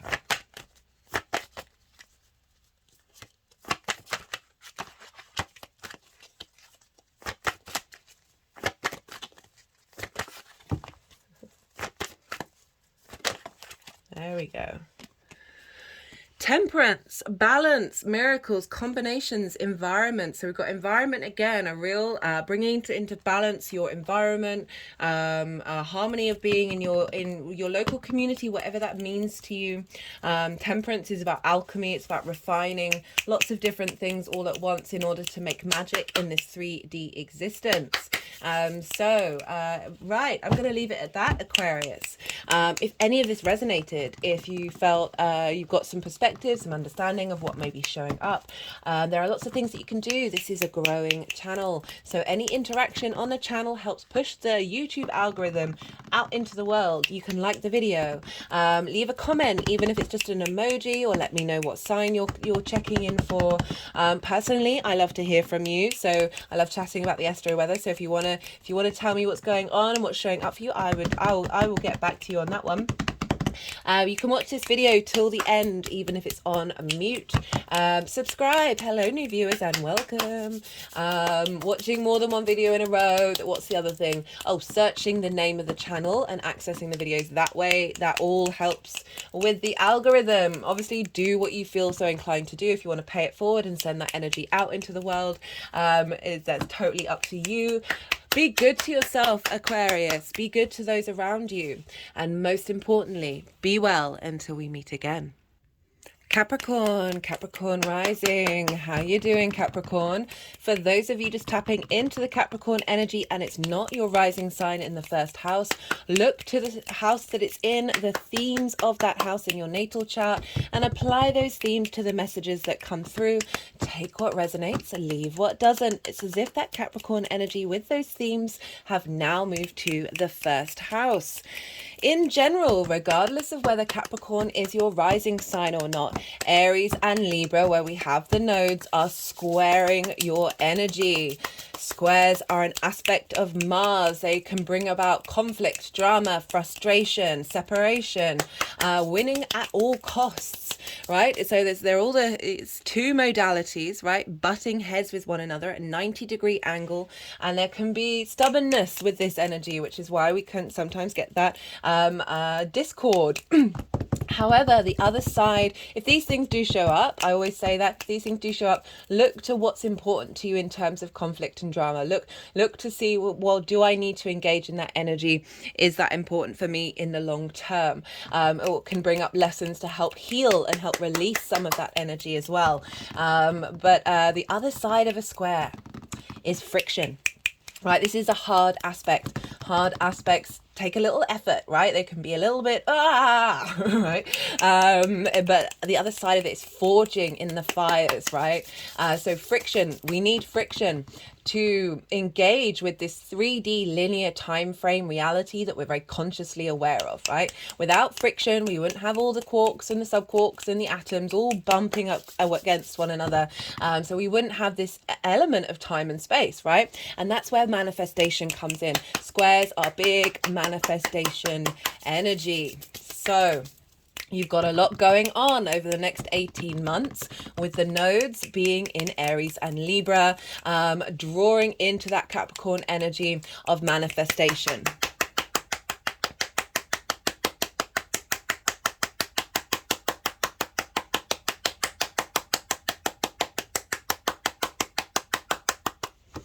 I'm going to be pulling cards for 4 different piles. The first pile is going to be for the North Node transit. The second pile is going to be for the square with Pluto that's in your sign. So this is going to have a lot of weight for you. Third pile is going to be the South Node in Libra.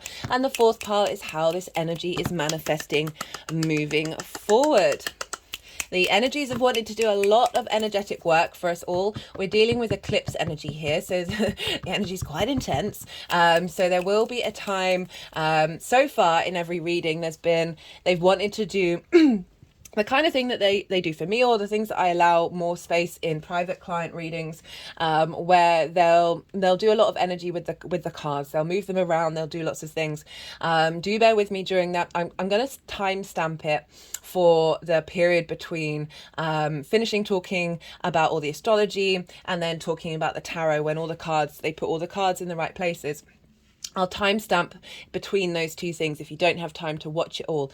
However, occasionally I'll get channeled messages come through, or they'll do interesting work with the cards that may give you some intuitive hits, but it's totally up to you whether you engage with that or not. But I am allowing it to play out in ways that I haven't usually, and they've been quite insistent that I do that. So you just got to roll with it.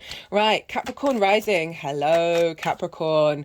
Okay, so this is, we've got the North Node in your 4th house. This is the house of roots and foundations, ancestors, lineage. Okay, I responded quite intensely to the ancestor side of it. Ancestors, lineage, your parents, the roof over your head, and your private life. So we hold a lot of trauma in the 4th house. This is the roots of who you are. It's the darkest part of the chart. It's often linked in, as I said, into parents. And so the sort of limiting beliefs and the trauma responses that we build upon throughout our life often come intensely from the 4th house. So it doesn't matter how lovely our parents are. It is their job to wound us in one way or another so we can grow and embody our own unique experience.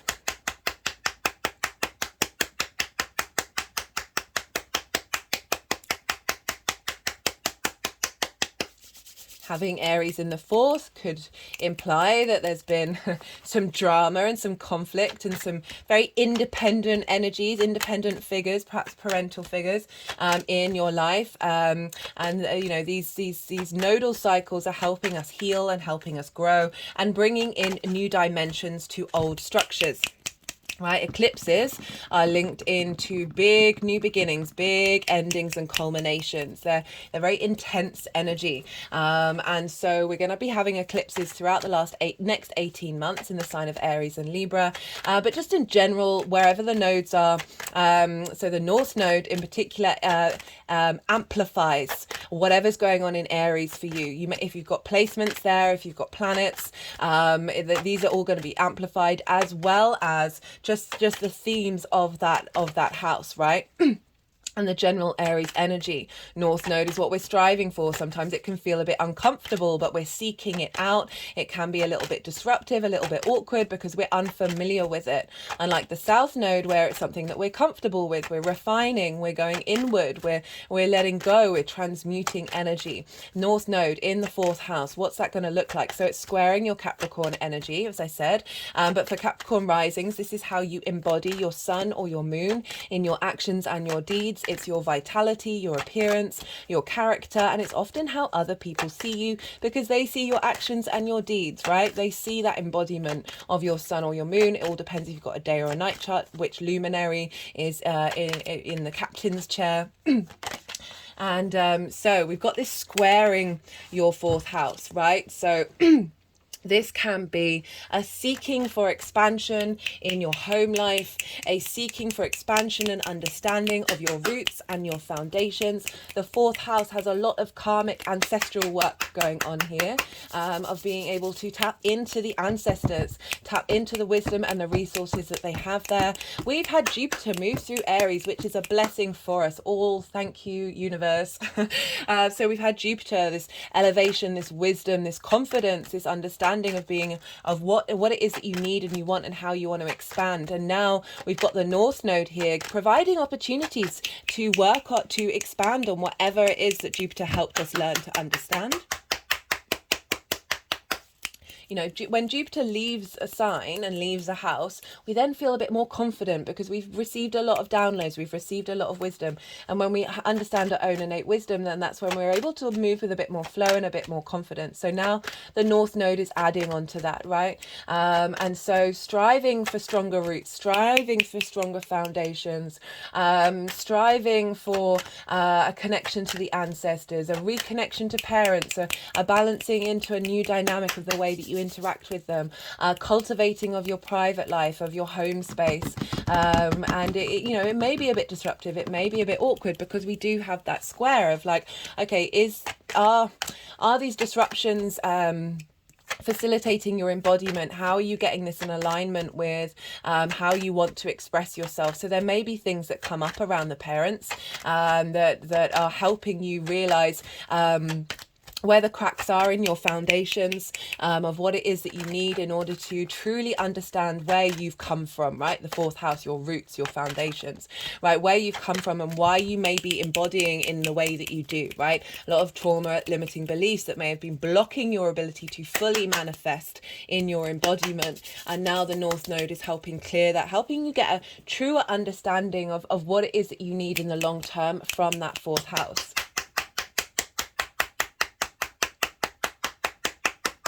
Seeking a more empowered way of being in your home, right? Of seeking autonomy in your home space as well. What else? So Mars is very independent, Aries is very independent, a sense of needing to embody that independence at home, whether that's with the people that you live with, your parents, or any other like personal dynamic that you have in your own space. Of really, you know, this journey of the North Node is really helping us shake off our fear around of fully expressing yourself, right? So you may have you've had blocks around from being able to fully embody who you are, that I am, that experience of being able to move through your home with ease and with autonomy.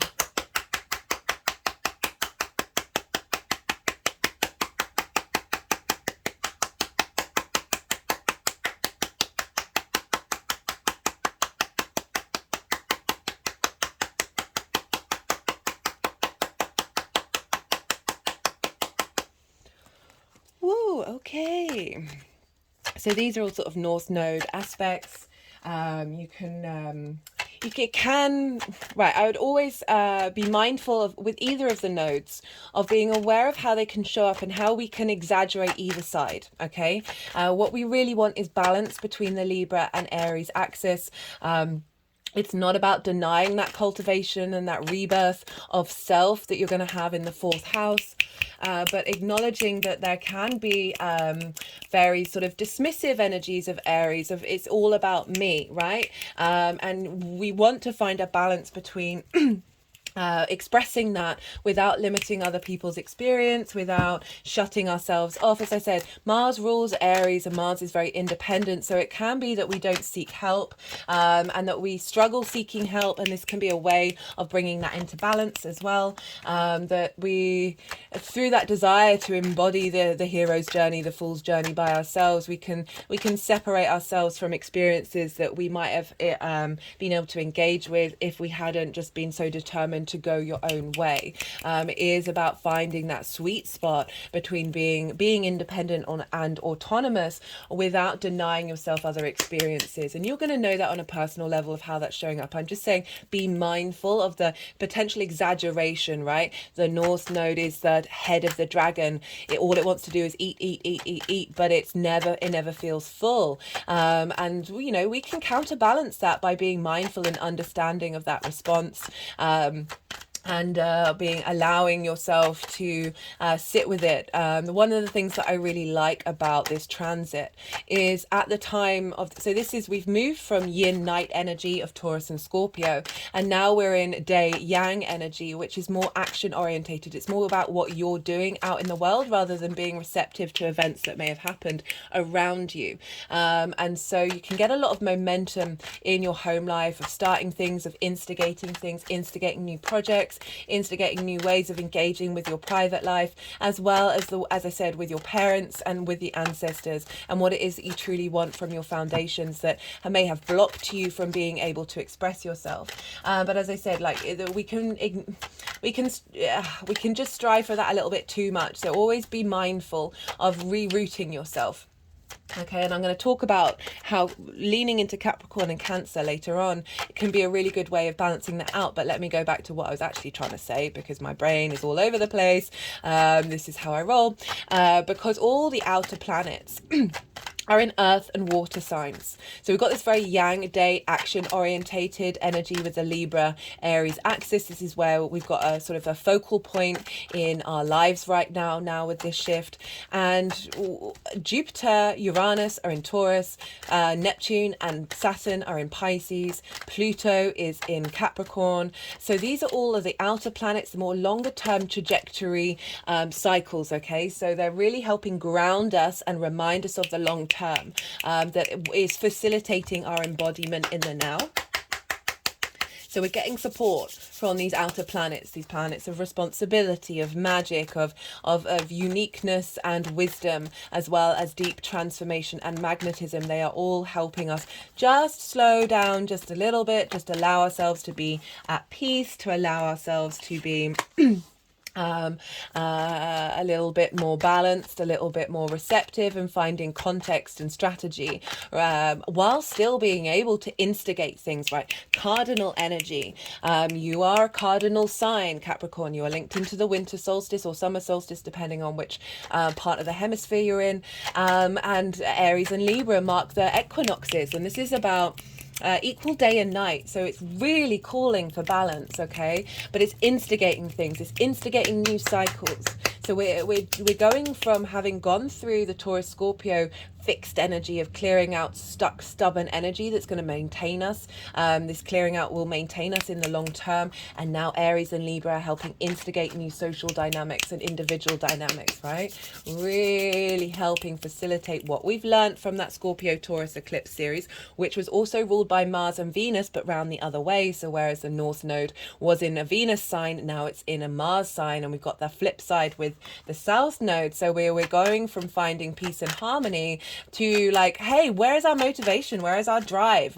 How are we stimulated in our roots and our foundations? How is our spark of spirit being able to express itself fully?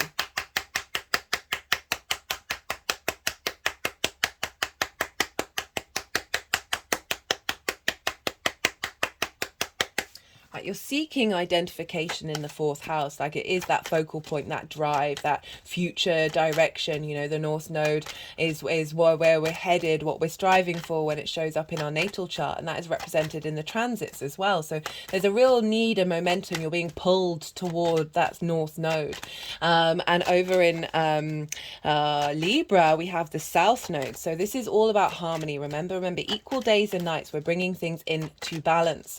And with all nodal transits, well, the idea is, even though we're there's focal points in either side, it's about understanding that they're in tandem with one another. One is supporting the, like they support one another in their mechanisms. And sometimes when we're not aware of this and we're not integrating this, they can pull away from each other. They can separate rather than be in harmony, right? Rather than being balanced, we can seesaw from one side to the other. If we're mindful and we understand what we may be letting go in Libra, is opening up this space in Aries, and vice versa. By opening up in Aries, we are able to really refine what it is that we want that's going on in the Libra axis. That's when we find that balance, that's when we find that harmony, and we're walking the middle path in between these eclipse cycles. Right, so Libra, over in your 10th house, Capricorn rising, again, this is another square. And before I talk about that, I just want, oh no, I'll come back round to that. Okay, 10th, okay, sorry, there's just so much to say with this transit that my brain is like, right, so Capricorn, Libra, Aries, Cancer, right? I'll get to Cancer later, but Cancer is going to play a role in this cycle as well. It's not just about where the eclipses are happening, it's where the signs that square them as well, right? These are all for you, Capricorn rising, in angular houses. Angular houses are 1st, 4th, 7th and 10th. When we have things going on in angular houses, these are pivot points, these are power points of our chart. Things are going to kick off, right? There's no getting around it. But it doesn't have to be like everything falling apart. It really doesn't. It's just an acknowledgement that this is a big part of your cycle of change, right? You're instigating a new cycle right now. And right, so Libra over in the 10th, this is your life purpose.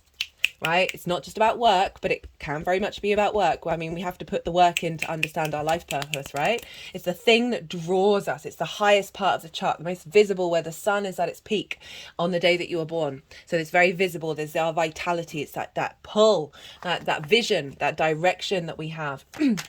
And it can be career, it can be work. It's our reputation, how the big outside world sees you, as well as bosses, right? So it's people of authority. And the 10th house, Libra, South Node transit, right? So this is, you're refining. You're refining and purifying. So the South Node is working with energy that we're already comfortable with, right? So in your natal chart, this is a part of your chart that is just easy to be in, right? It's you know it, you get it, right? And we're often asked to like move away from the South Node, because when we sit in that space of comfort, we don't grow, we don't evolve. However, when we get, there's a balance between the two, right? Because with something that we are familiar with, we can master, right? Whereas the North Node, oh, it's slightly uncomfortable. We don't quite know what we're doing. Oh, all right. And South Node, it's like, oh, I get this. And so I always say, like, read a book 3 times. Or at least whatever you're doing, whatever you're learning, doesn't have to be a book, just an easy reference. Whatever you're doing, do it more than once, right? Really try and refine it. Try and make sure that, that's the 8 of Wands. We'll see if that one wants to come out. Try and make sure that the more that we sort of go over something, right? It's like a retrograde, right? When we come out the other side of a retrograde, we have a lot more depth. We have a lot more knowledge. We're able to understand the nuances of something. That's what the South Node is doing. It's helping you refine and go inward. Like, it's a real sense of instigating this refinement, of instigating a way of engaging with something that you're familiar with, and by doing so you can find those nuances, you can find those small things that aren't necessarily working, those tiny little threads, because the South Node is also about releasing and letting go, and a sort of a surrendering.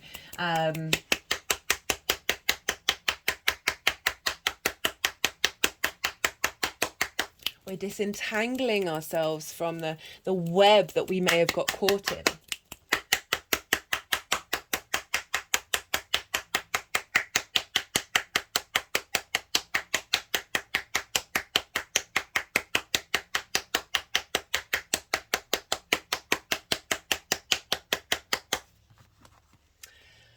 And I'm going to pause for a second. Sorry about that, Capricorn. Right, where was I? I was talking about the South Node in Libra. So that's with the South Node, you're able to like really refine whatever area of that is in your chart, right? Because there is a sense of ease, there's a sense of comfort with it, that you're gonna able to build on what you already know. With wherever the South Node is, we then receive like resources from past experience, past lives, tapping into energy that we've already been working through, and that becomes a great resource, that becomes a great support in this purification energy, in this refinement energy. And when purification, I just mean this transmutation of that which may not be quite working, that stuck energy that is really getting this sense of you know, I get the word mastery when I think about the South Node, because it is that thing that we're comfortable with, and with things that we're comfortable with, we can open up to questions. We can there's a sense of ease, so you're going to be perhaps finding more comfort and stability in your career, in your life purpose, wherever it is that you're focused. And there's an acknowledgement of sometimes we have to make sacrifices as well with the South Node, of not necessarily it being what you want, but it being what you need. Okay, so there's if you think about as a sort of, because it's kind of linked into monks and monasteries, of like going inward, and there's a sense of a certain limitations and restrictions in the way that you have to do things, and they're very repetitive, and you're doing the same thing over and over and over again, but there's a real mastery in that. But there's a sense of what is the word that I'm trying to think of? Just duty, right? You're able to commit yourself to something, but it might be that there is, you think, as I said, you think you want something else, but actually this is serving you for a long-term cycle. Finding this ability to express balance in your career with this combination of the roots of you, your independent spark and embodiment of self, is going to be fueling that as well, right? So they're going back between one another. I'm just trying to think, right? So it can often mean that during this time you're doing something that you're familiar with from a past life. It's an experience, it's a part of a life purpose that is building on from past lives.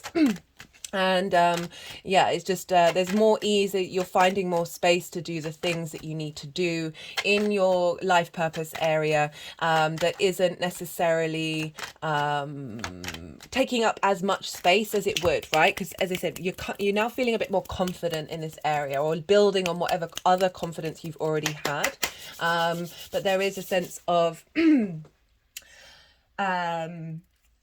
there's a drawing away. It's an interesting combination with the South Node, because I mean, I see them both working together, so it's quite hard. Like there's a striving for, and there's the hungriness of the South Node, and then the head of the dragon, and then the tail of the dragon.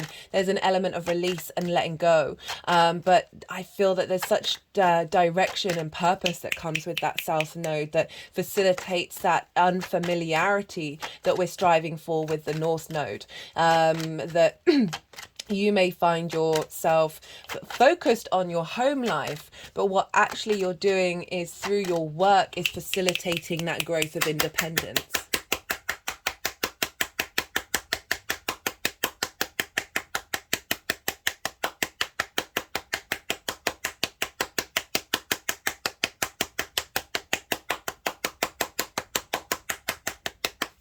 People may come into your life in relation to your life purpose that come from past lives, or there's someone that you've met in the past that you then reconnect with, that they tend to offer up gifts and connection to help bring in that that re-remembering of skills, right? That healing energy of the South Node, right? It can often be linked into purging, right? When we purge, we release, we transmute that energy into something that is no longer like eating at us, but instead is facilitating that ease of there's a lightness, there's a weight, there's a lightness when we purge. Okay, so that isn't necessarily something that's been burdening you that may be comfortable, right? So habits, old trauma responses linked into how you are able to express yourself in your career, and the South Node is coming along and helping release those, that then allows you to be free and to be able to move a more with more ease and harmony in your 10th house with that Libra energy. Libra is the social warrior, so you're wanting to rebalance something. It's all going to be very dependent on your chart in terms of your life purpose, but Libra really wants to right wrongs, right? So if something's being distorted, Libra comes along and helps rebalance that. It's the social warrior. It's incredibly powerful, but there's an element of people pleasing, right? So if you in your work have prioritized everybody else, right? So Libra wants everyone to have a space at the table. You've prioritized everybody else, but you've burnt yourself out in doing that, right? You haven't prioritized yourself as well as everyone else. This South Node transit is helping facilitate that. And by doing so, really does empower you to be free in your home, in the roots and foundations of who you are. I love this Libra Aries combination. Libra can often give away too much and forget about itself. So if you have been if that has been a situation for you, this South Node is going to shift and change, right? And that's all. There may be a shift at work or your direction of life purpose, that there's a letting go of that, or an expectation of what it is that you wanted from that in that moment. As I said, it's not about what you want, it's about what you need in the long term. By doing so, you are actually enhancing your wants. I know that probably doesn't make sense, but that's certainly how I've seen it show up, that it can be isolating. There can be a sense of feeling a little lonely with the South Node, even if you're around a crowd of people, because there is this internalization of the South Node, that you're doing a lot of processing. You're doing that refinement energy. That just bear in mind, this is it's only an 18 months transit, and it's really helping strengthen you. And as I say, lightening that load and releasing and transmuting things that don't serve you anymore. And all of this is squaring a you. So this is trying to get your roots and your your roots and your life purpose in harmony with one another, and for your embodiment in that Capricorn area of your chart of who you are, right? So getting that long-term legacy in lockstep.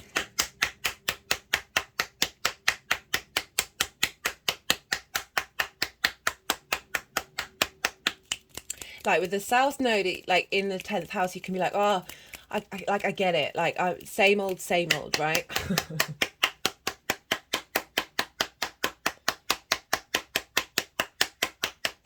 You could start, your focus could be in a space that you've already done this before, and it will be facilitating another cycle of transforming when the North Node is in your sign, and part of that process, that evolutionary growth of when we become familiar with something, we then can get a bit restless and want to go into a different direction. That this in the next 8 years we'll build on that. So it could be that you're in a role that you're very comfortable with, and this is even facilitating that even more, that then you might just get a bit restless. You might get a bit you might not necessarily be at the time, but it's certainly setting up for a newer development when we've got that North Node in Libra, which will be in 8 years' time. So there are these cycles. Speaking of cycles, the last time we had the North Node in Aries and the South Node in Libra was end of December 2004 to the 22nd of June 2006. All the dates, absolutely everything will be in the description box, so don't worry. So maybe look back at that last cycle and see what happened for you at that time. And this is going to add on just helpful hints of themes that may show up. It's not going to be exactly the same thing. We're dealing with a completely different sky, but it is sort of useful to see themes. You know, you may have moved somewhere and got a bit more independence. You may have been working at refining of what it is your life purpose is.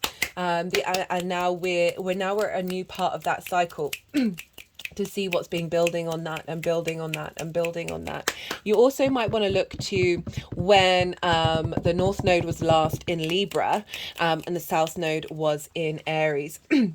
Of March 2014 to autumn 2015. It's always handy to look at the reversals because, as I said, these two, they're the same side, they're different sides of the same coin. Like when we have an understanding of what one side is pulling towards, we now can, you know, understand how to navigate that when the other side is pulling in that direction, right? And making sure that we're not diminishing one without the other. Like when we've got balance is the key.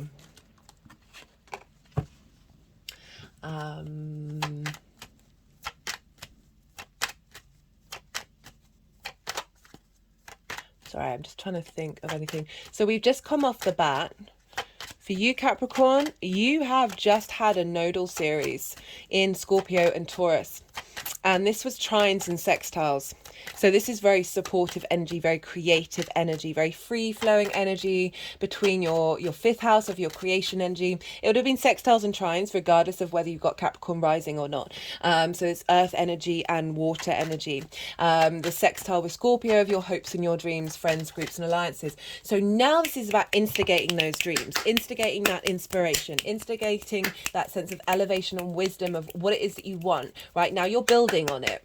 Now you're building on what you've been cultivating on a creative level, on an inspirational level. And now you're, it may be rocky, right? So squares can be rocky, can be disruptive, but this is trying to facilitate you and help bring about manifestation for all of that creative energy that you've just gone through.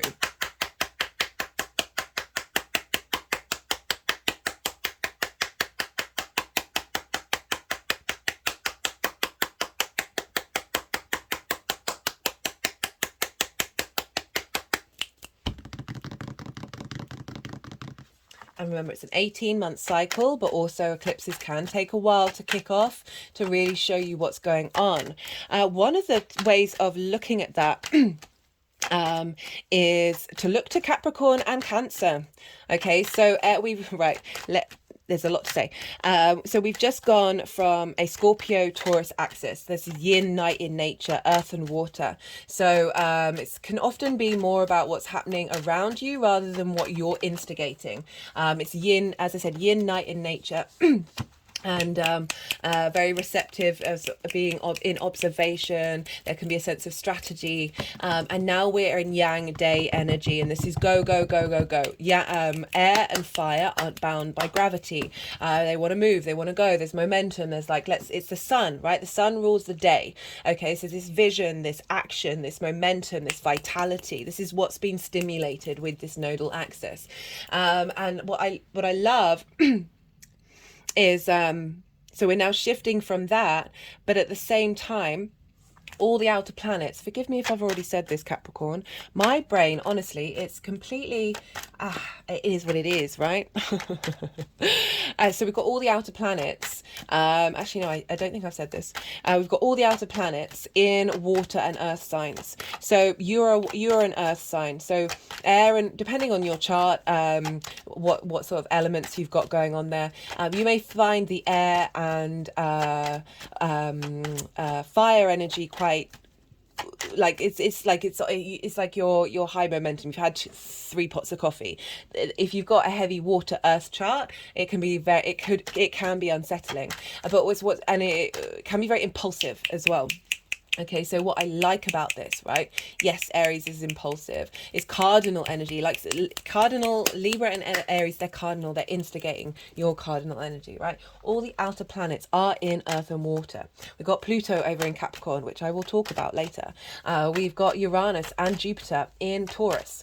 We've got Neptune and Saturn in Pisces. They are all in outer planets. These are bigger long-term cycle planets. Yes, they relate to the collective. Yes, they link into generational energy, but they are also your longer term cycles. Okay, so we're being supported and held by the outer planets being like, hey, breathe, hey, slow down. Observe what's going on. Take a moment, just take a moment, take a breath and see whether this is still floating around. Okay, and I absolutely love that for us all. So you've moved from trines and sextiles in earth and water. Now you're being supported by the outer planets in earth and water. I mean, we all are, but you now we're being supported by earth and water. And we've got this powerful instigation energy of let's try things. Let's just try things. Let's try. And seeing what happens while still, let's bring in some paradoxes, while still giving yourself a moment to be mindful. What I love about this transit is just before the nodes change signs, we had the beautiful new moon in Cancer. Capricorn and Cancer energy, we need to look to that. Why do we need to look to that? Well, it's not just about where the nodes are. Yes, this is important, but they are instigating things. They are dealing with new moons and full moons. New moons are seeding energy. Full moons are completing energy. Any transits we have in Capricorn and Cancer, planets or new or full moons, these are squaring the nodes. So they're squaring this big change eclipse energy. So it's really important to look to these signs, especially with that burnout that we can potentially get with the air and fire, of looking to Capricorn and Cancer, wherever it is in your chart, and seeing what signs, what houses they're in, seeing those themes and seeing, you know, maybe we need to sit with those themes a little bit rather than just prioritizing the 4th and the 10th house in your regard. So right, squaring energy, sitting with that energy is also where we're going to manifest, right? So you've obviously got things in Capricorn, or you're just tapping into the Capricorn energy. That energy you've got there is helping facilitate the north and the south node, okay? And same with whatever's going on in Cancer, that when we draw our attention to these things, this is manifestation energy. This is big deal. So this is the square energy that I talked about. So this is being able to work with those changes and bring things into fruition that are facilitating your motivation and your drive, your action out in the world, that martial energy. And Mars rules Aries, Venus rules Libra. We've had a shift from the south node being in a Mars sign to now being in a Venus sign. So we've gone from potentially combative letting go to now there's more harmony here, right? So, you know, there can be social anxiety and working with that. Maybe speaking out in public is something that's going to get transformed during this south node transit. Venus wants to bring harmony, appreciation, diplomacy, and creativity to your door. So that South Node transit is going to be instilled by the qualities of Venus. We've got the North Node moving from a Venus sign of finding our pleasure principle, finding what works for us in terms of that fixed earthly personal experience with the world, into a Mars sign of like, how are we taking action on that, right? How are we moving that creative energy into our private life? How are we moving those hopes and dreams into our career, our life purpose? So going back to Capricorn, we've got Pluto there. Pluto's moved back into Capricorn, as I'm sure you might be very well aware of, and will essentially be squaring the nodes till January 2024. So this is the rest of the year. We're going to have Pluto squaring the nodes. Now, you've had Pluto in your sign for a long time, so this isn't unfamiliar territory. We are getting this final boost. Actually, it's going to go back. I think it goes back in to Aquarius for a bit and then comes back into Capricorn again. Yeah, it makes 3 ingresses. So this is not quite the final hurrah, but certainly one of the sort of, hey, what did we miss? What did we not uncover? Where are our power magnetism dynamics, right? How are we embodying this strength, this fundamental root of the human psyche? How are we able to express it and help manifest our roots and our career in the way that we embody ourselves from a deep level? Right. Pluto traditionally was linked into digging things up from the earth, right? The underworld, that are of value, treasures. Pluto's going back and excavating again. May bring up fears of who you are and what you are and what's going on. Okay, I say that just because this is what Pluto does. Sit with that fear. Let that fear move through you. Transform it into a treasure. Okay, it's about being mindful of our emotions and being able to see that where are the lessons, what's going on. And so you've got this square between how you embody yourself, the magnetism of you that is facilitating how you are in your life purpose and what you're drawing towards you, this independence in your home life, this connection to the ancestors. It can very much be that you start channeling ancestor vibes.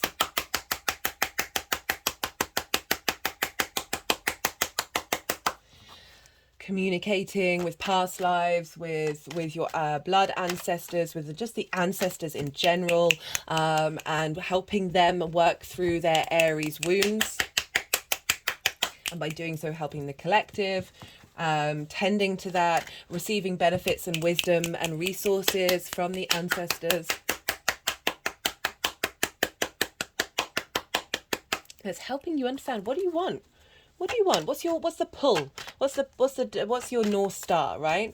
Your pole star. That is the 10th house, right? This is the second house are the tools that you have in order to make your money. The 6th house is how you embody those tools, and the 10th house is that pull, that direction, that guiding light that you have within you, and you're refining that, you're purifying it, you're making it stronger.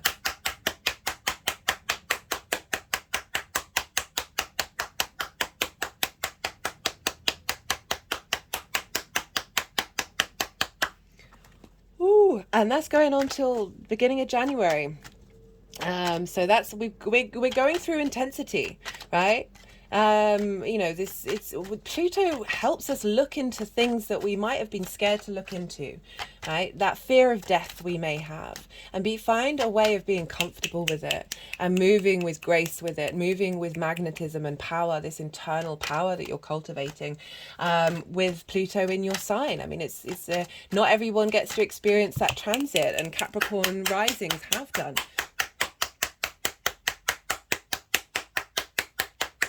Remember that as much as it may have been difficult, remember that you have transformed. You are embodied in the depths of the intensity of Pluto in a phenomenal way. Right, so let's look over to Cancer. So always look back to how you're embodying yourself and question that and sit with it. Look to your fears, look to your worries, and be mindful of it, and don't shame or reject any of it. Just experience that for it, and know that everything passes through you, right? There is something deeper within you that is the whole of the universe. Even if you might get shaken off kilter, because we've got eclipses in the angular houses. These can be a bit like, whoa, what's going on? Cancer, right? So we just had a beautiful Cancer new moon, and so that was just before the nodes changed signs, and it was opposite Pluto for the last time in our lifetime. That was a gorgeous moon. If you've not seen it, I do recommend it. I recommend it for the nodal cycle in general, as well as the 2 Aries new moons that we've had this year and the Libra full moon. I'm going to put all of these in a playlist so they're really easily accessible, just because they're helping us understand what this nodal cycle is all about. And the more that we have context and nuance and understanding, the more that we can see how it's showing up on your personal experience and how you can co-create with it. So speaking of the Aries new moons, right? So we had 2 this year. The second one was a hybrid eclipse. This happens, a hybrid eclipse happens once a decade. The channeled message that I got for that one was so clear, and I was getting it way in advance. It was very, very loud. And if you haven't seen it, I do recommend, but in a nutshell, this was seeding in the first zodiac sign with a hybrid eclipse. Soul integration, right? Aries, spark of life. It's that first fire sign. Fire is very much linked into creation, energy, spirit. That essentially our past lives, our current life, and our future lives are all it's seeding the energy of integration. They're all kind of in lockstep with one another. That there's and we're beginning a longer trajectory of integration, of being able to be in our flow, in communion with creation energy. Our intuition is getting strength, like all of these things. We're becoming more in flow. I find it hilarious because technology is trying to preempt what we're already on the road to do. So, you know. Goodness me, God, we're so impatient as a species. Me in particular, very impatient. Right, so each new moon that we've had since then, for me, feels like building on this new integration. And we had a new moon in Cancer. You want that one? No. And the nodes change signs 2 hours after that new moon, if you're going by the true moon, to the true node calculation. And this new moon in Cancer that was beautiful and very much felt like clearing away, seeding energy of helping us connect to our intuition from a space of soul truth rather than trauma responses and limiting beliefs, which can cause distortion in my eyes. That that new moon in Cancer squared that eclipse that we had in Aries, right? The first eclipse. So when we have things squaring, this is when things start to sort of build on that seeded energy. Even though it's a new moon, it's still building, but it's still instigating its own particular cycle as well. But we're building. I remember, right, so you may have noticed with the last nodal shift, with the last nodal axis, that the Aquarius and Leo moons were actually really loud, right? Again, it's that square energy of how are things showing up, right? Well, you know, we seed energy and we complete energy with new and full moons. The squares are that active energy. I always look at equinoxes as sort of the quarter moons, the squares.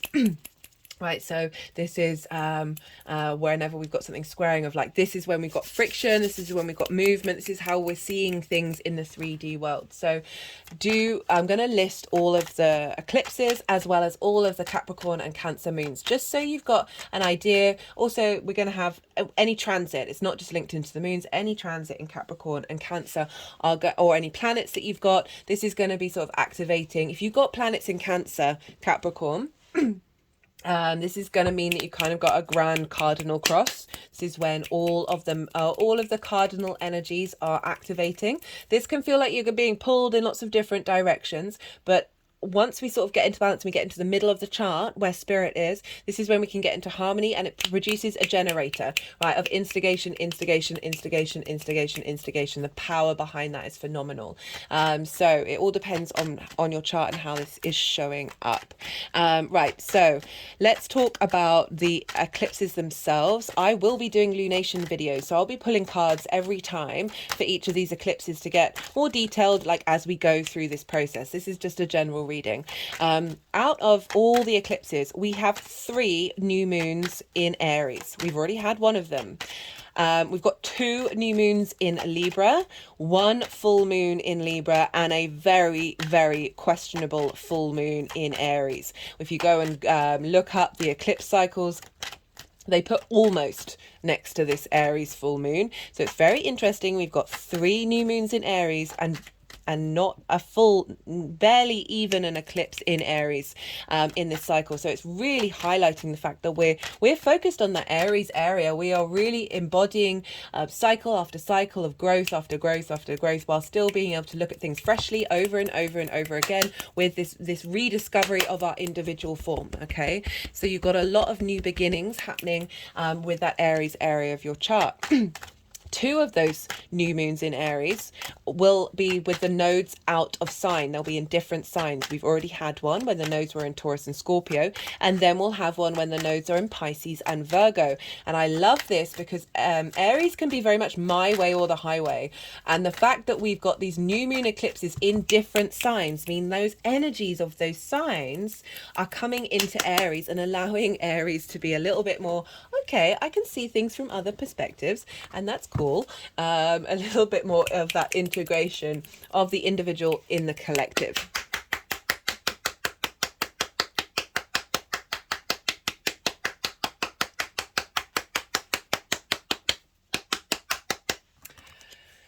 The other thing I wanted to talk about is Chiron. So Chiron's been in Aries for a while now, and basically from now until the middle of June next year, the nodes are going to be within 10 degrees of Chiron.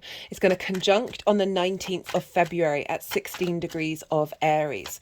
And so nodes, the North Node exaggerates things, right? Blows things up. And so we're dealing with triggers. Okay, we're dealing with triggers. This is the reason why I'm like the Libra full moon, which will be in the playlist, was opposite Chiron. So we've already started a cycle of healing that and completing part of that.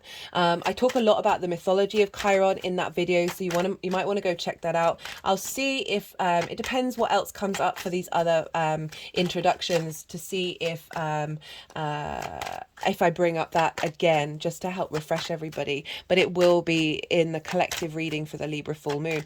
Chiron is the wounded healer. Okay, so Chiron in mythology, he was abandoned by his parents and he received a wound that would never heal. So he was dealing with an emotional internal wound that would never heal, that of abandonment, as well as a physical wound that never healed. But he was a master teacher. He was skilled in many arts and he shared his knowledge with others. So often people who help others heal have only done so through their own exploration of their own healing journey, right? It has to come from an internal space. And Chiron moving through the fourth has really been asking you to look at where you haven't been seen, where are your wounds when it comes to your roots and your foundations. Again, bringing up a lot of ancestral work as well, because Chiron energy can often be linked into past life wounds that we've carried forward in order to transmute and be at peace with and heal. My hands have just gone over my heart chakra. Sometimes these things don't heal, but it's how you engage with it and interact with it. Chiron, like the North Node of what we're striving for. Maybe we're striving for healing, and that's what's going to happen. I might pull some cards in a different reading linked into Chiron, because that would be an interesting one to do. But overall, it just generally feels that we are going to find the medicine in the wound. Okay, we're going to find the wisdom in the wound that is going to help liberate our expression of self in the roots and foundations of who you are. Maybe a lot of wisdom coming in from your ancestors, from people in your private life as well, like gurus can come in and really help with that and help facilitate, as well as you learning to understand that you are a master healer, you are a master teacher. I think we are all master healers. Fundamentally, the capacity for the human to heal and break cycles is phenomenal. That's why we're amazing, guys. That and music.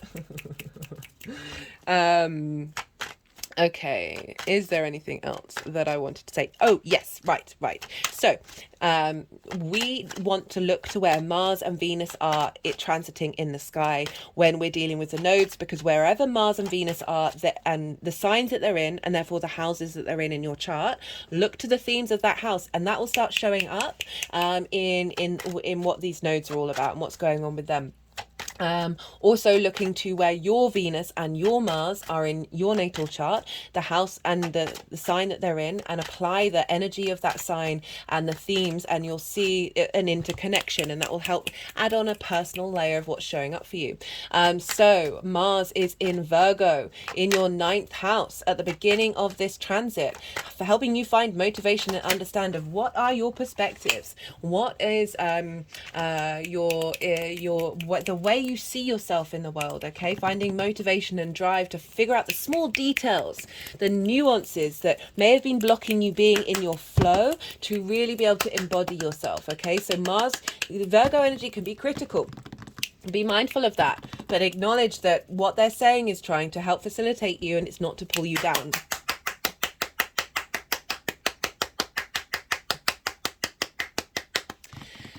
What else did I want to say?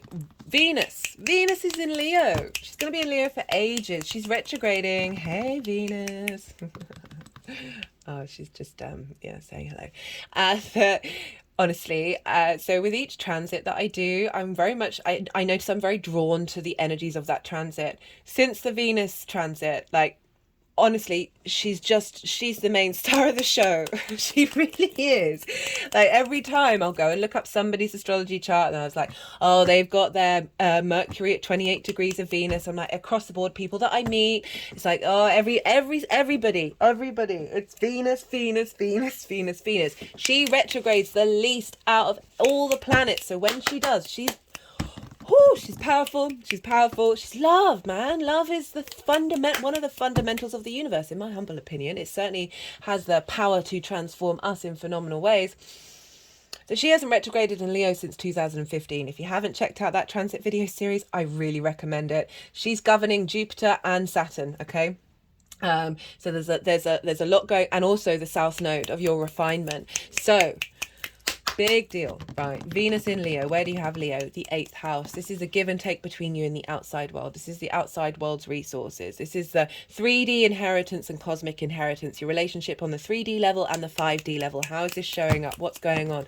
Venus is reevaluating your value in that dynamic, right? The 8th house can often be a place where we give too much or take too much or have expectations, right? The more that we kind of distill these and really draw away from these expectations, the more that we can be in harmony with the ebb and flow of the outside world, which can be a difficult house for you to contact. Right? Venus is helping you reassess value dynamics in relationships, okay? The give and take, time, money, things, intimacy, and helping, this is going to bring up a lot of stuff over the next couple of months. And all of this is getting the alignment. What resources are you facilitating in your career, in your life purpose? What resources are you not getting in order to facilitate your life purpose? Like, what relationship dynamics are out of kilter that are not helping where you're headed? And what you're refining. All of these things can show up. And then she'll move through the sign. She'll be moving into Virgo, and then Mars is going to move into Libra. I'll probably do transit videos for those because they're going to be big ones. Look to where Mars and Venus are in the skies, because that really is going to be an energetic shift when we're dealing with these nodes.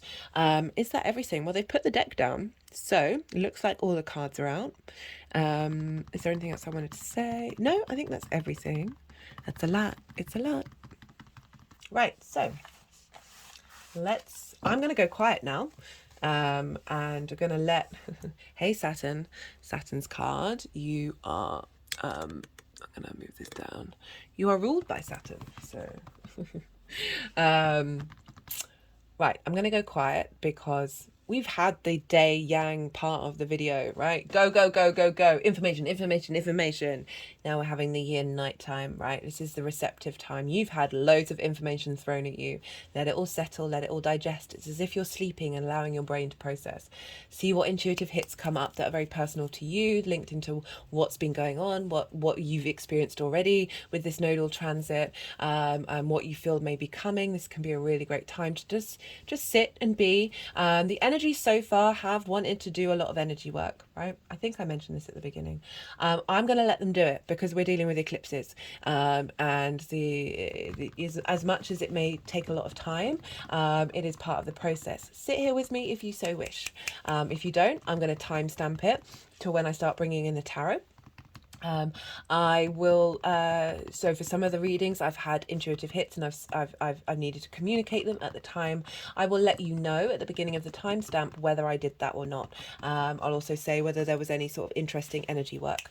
It's totally up to you, and you can come back to it if you so wish, but I'm very conscious of your time and your energy. So I want to give the option of you being able to just move on to the tarot because this is subtle energetic work. I don't think you'll be missing out on the energy work at all by not seeing it. It's all, I'm going to be quiet now. It's also when they're moving the cards around, I have to let my mind go a little flat line in order to let the energy flow through me and let them do what they need to do. And I find it a little difficult to channel, think and talk at the same time. So I will come back to you when they have finished doing what they needed to do, when they've put the cards in the piles that they've needed to be in, and then I will incorporate the messages from the tarot with what's going on with the nodes.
Lots of major arcana and court cards for you, Capricorn. Interesting.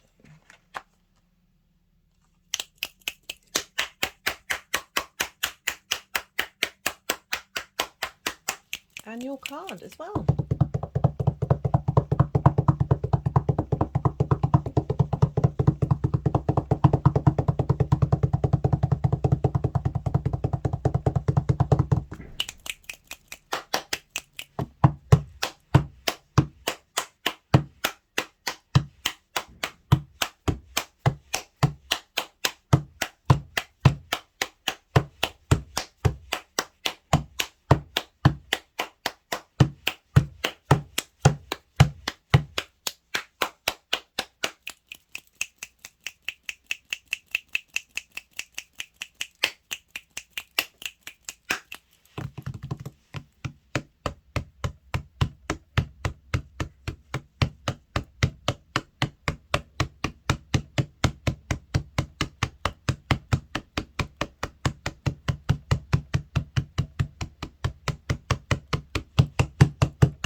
I just had a thought pop into my head about Cancer energy.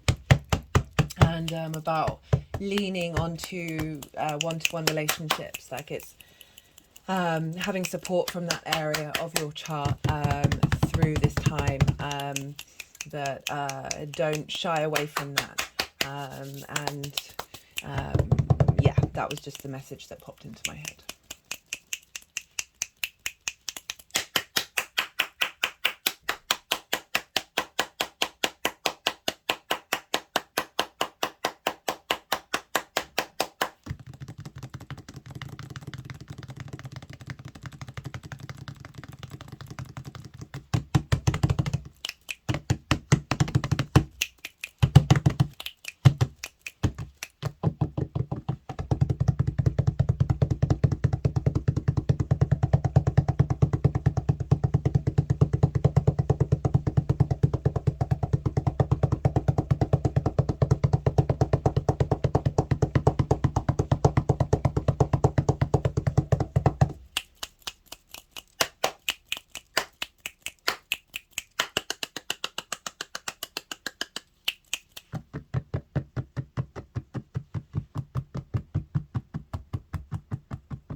Capricorn, I had to pause for a second. There was a bit of a house emergency.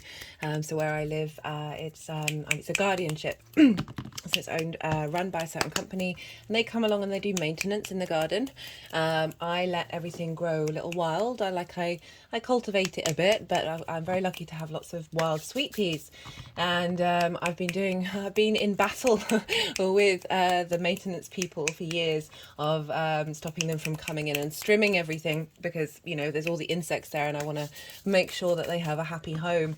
And today was a success. I've had lots of difficulties with them, but also over the years chats of really getting them to understand what I'm doing, and letting them know that it may look not stereotypically clean and tidy, but it is in fact beautiful. So just had to go and be out the front while they were doing the surrounding properties, unless they changed their mind and came in and did it anyway. And success, we saved everything, so feel very, very happy about that. But I did have to pause. I do apologize. Right, so we're doing some energy work. We're still figuring out where the star wants to go. Just we're still working on that one, so I'm going to go quiet again and let the energies do what it is that they need to do.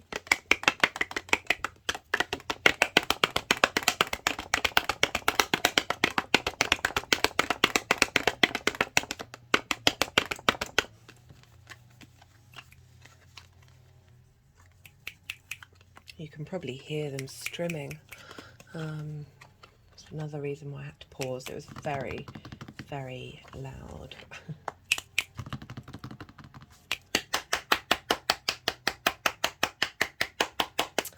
All that Major Arcana and King of Pentacles crowning this energy, I am not surprised.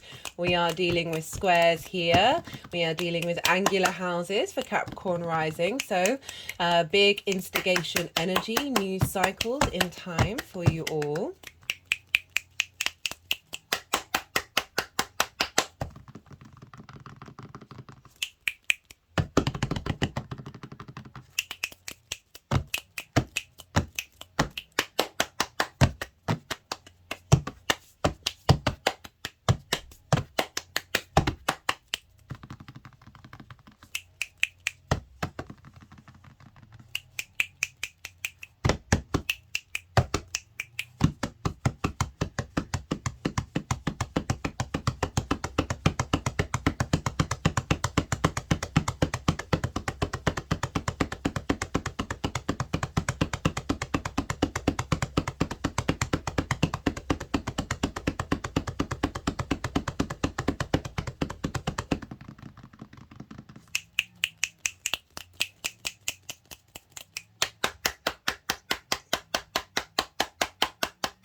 Okay, right.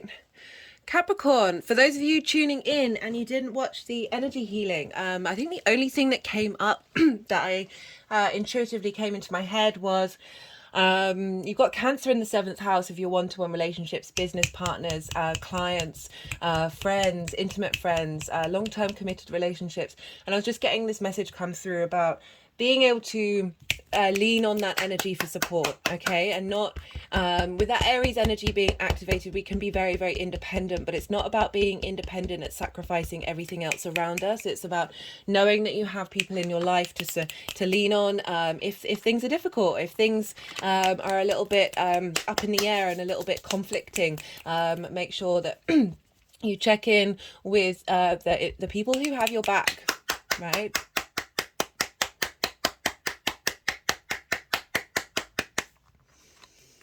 Okay, for the energy of the North Node in Aries, we've got the 10 of Wands, the 7 of Cups, and the World card. So the 10 of Wands, I think this has come up for you before, Capricorn, when we've been dealing with fourth house transits. Tens are very karmic in nature. They represent completions.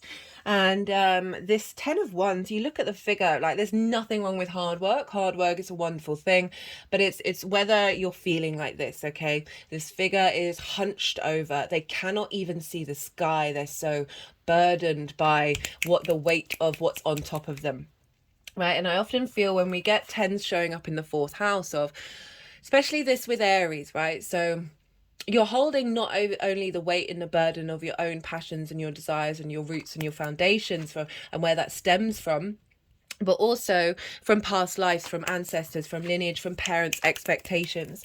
Whether you're conscious of it or not, there is an element of heaviness, of duty, of responsibility. As a Capricorn rising, you're ruled by Saturn. This is something that you take on board as part of your journey in this lifetime.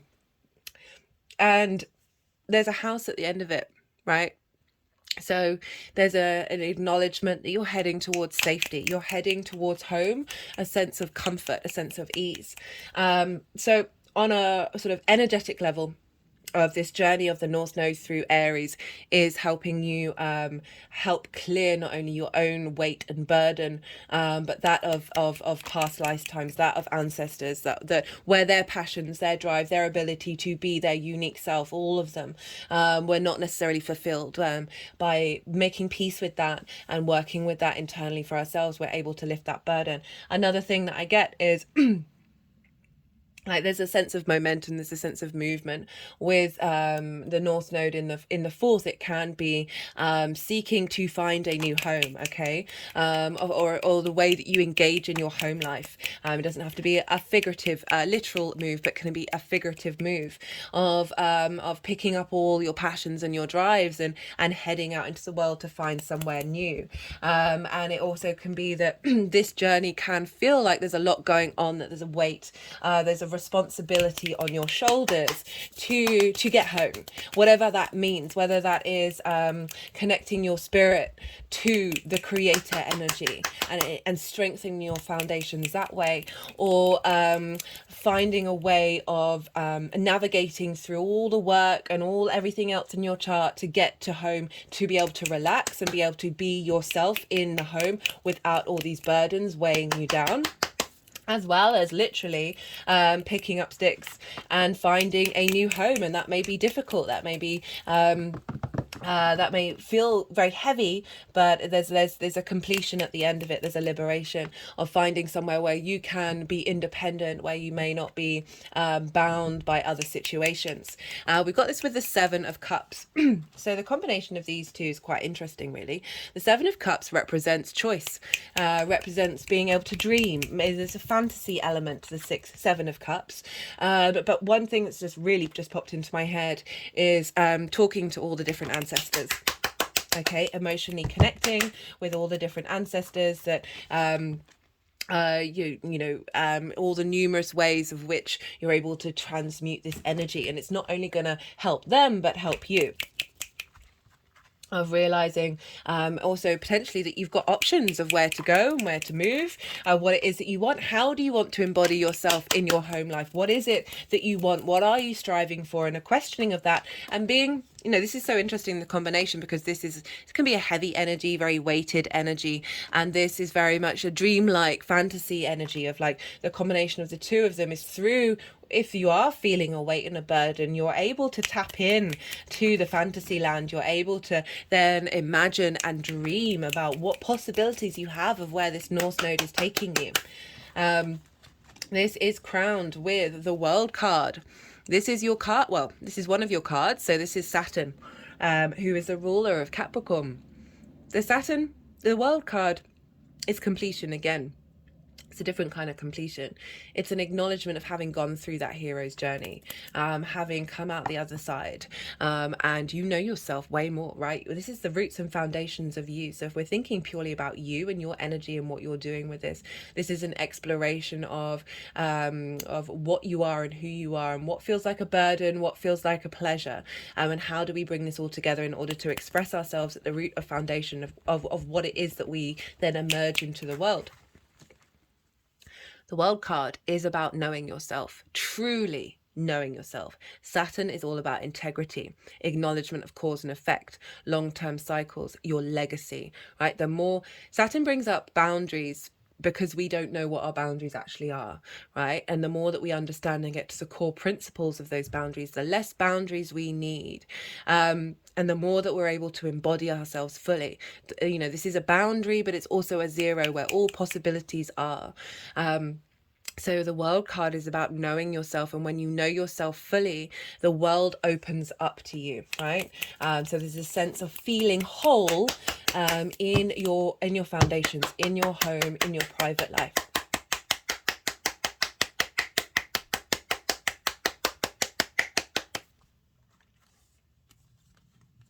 So for the energy of Pluto in Capricorn, squaring the nodes, got power on power. Okay, so the Devil card is, you know, there's a very stereotypical way of looking at this card. It's about things that have a hold over you, that are like habits, addictions. We're all addicted. We can be addicted to negative thinking. We can be addicted to our phones, to sugar, to coffee, to drugs, to alcohol, to sex, all of these things, to existing, to finding pleasure in the world and seeking that out always, or misery, or whatever it is. We're a very addictive species.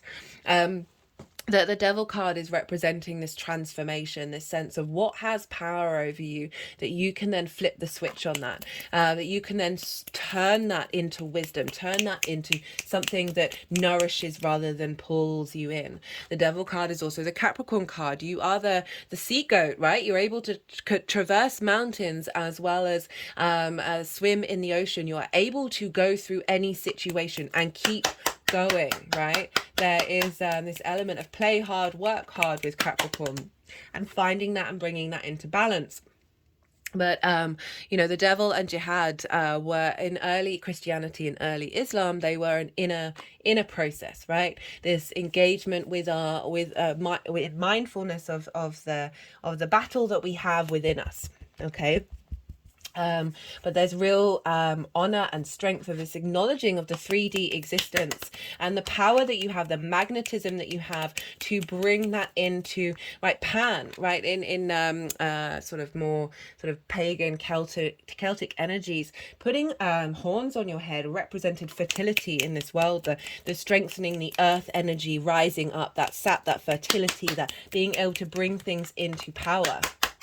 Right, and it's a very, very, like, we can look at it in so many different ways. It can be all of those things all at once, that through acknowledgement of our weaknesses we become powerful,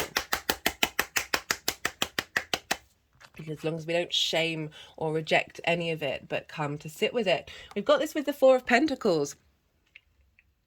With this combination, I feel like there's control here of whatever's going on, whether it's addiction or whether it's or your own internal power, right? This magnetism, this intensity that you're able to draw towards you, this ability to look into the darkness, look into that which you might previously shy away from and have fear over. Coming with the Four of Pentacles is very much about you being in your own power, being in your own command, right? This is earth energy. The symbol of the pentacle actually forms the 5-pointed star of Venus, where she retrogrades in 5 different signs and slowly moves through the signs over hundreds of years. You've got pentacles at the feet chakra, heart chakra, crown chakra. You're wearing a crown. This is a sense of inner sovereignty. You are able to bring in the unseen into the 3D world.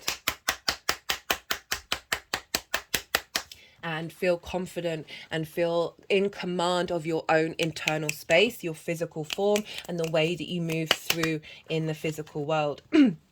And we've got it crowned with the Wheel of Fortune, which is saying this is all shifting on the up. So this dynamic can be about, through this transformation, through this inner power, you're then able to change your inner frequency and be able to then move everything forward. This is Jupiter's card. Jupiter's over in Taurus, in your 5th house of creative energy. That there's saying that there's a change in the cycle. Your fate is moving up, even though you may be going through an intense period of figuring out where your power is, and what does that mean to you, and what has power over you, and what are you holding on to as well. All of these things are very Plutonian energy of like, how are you striving for your independence in your home life? Like, how is that expressed in the way that you embody yourself? What are you holding on to? What in your career is are you purifying that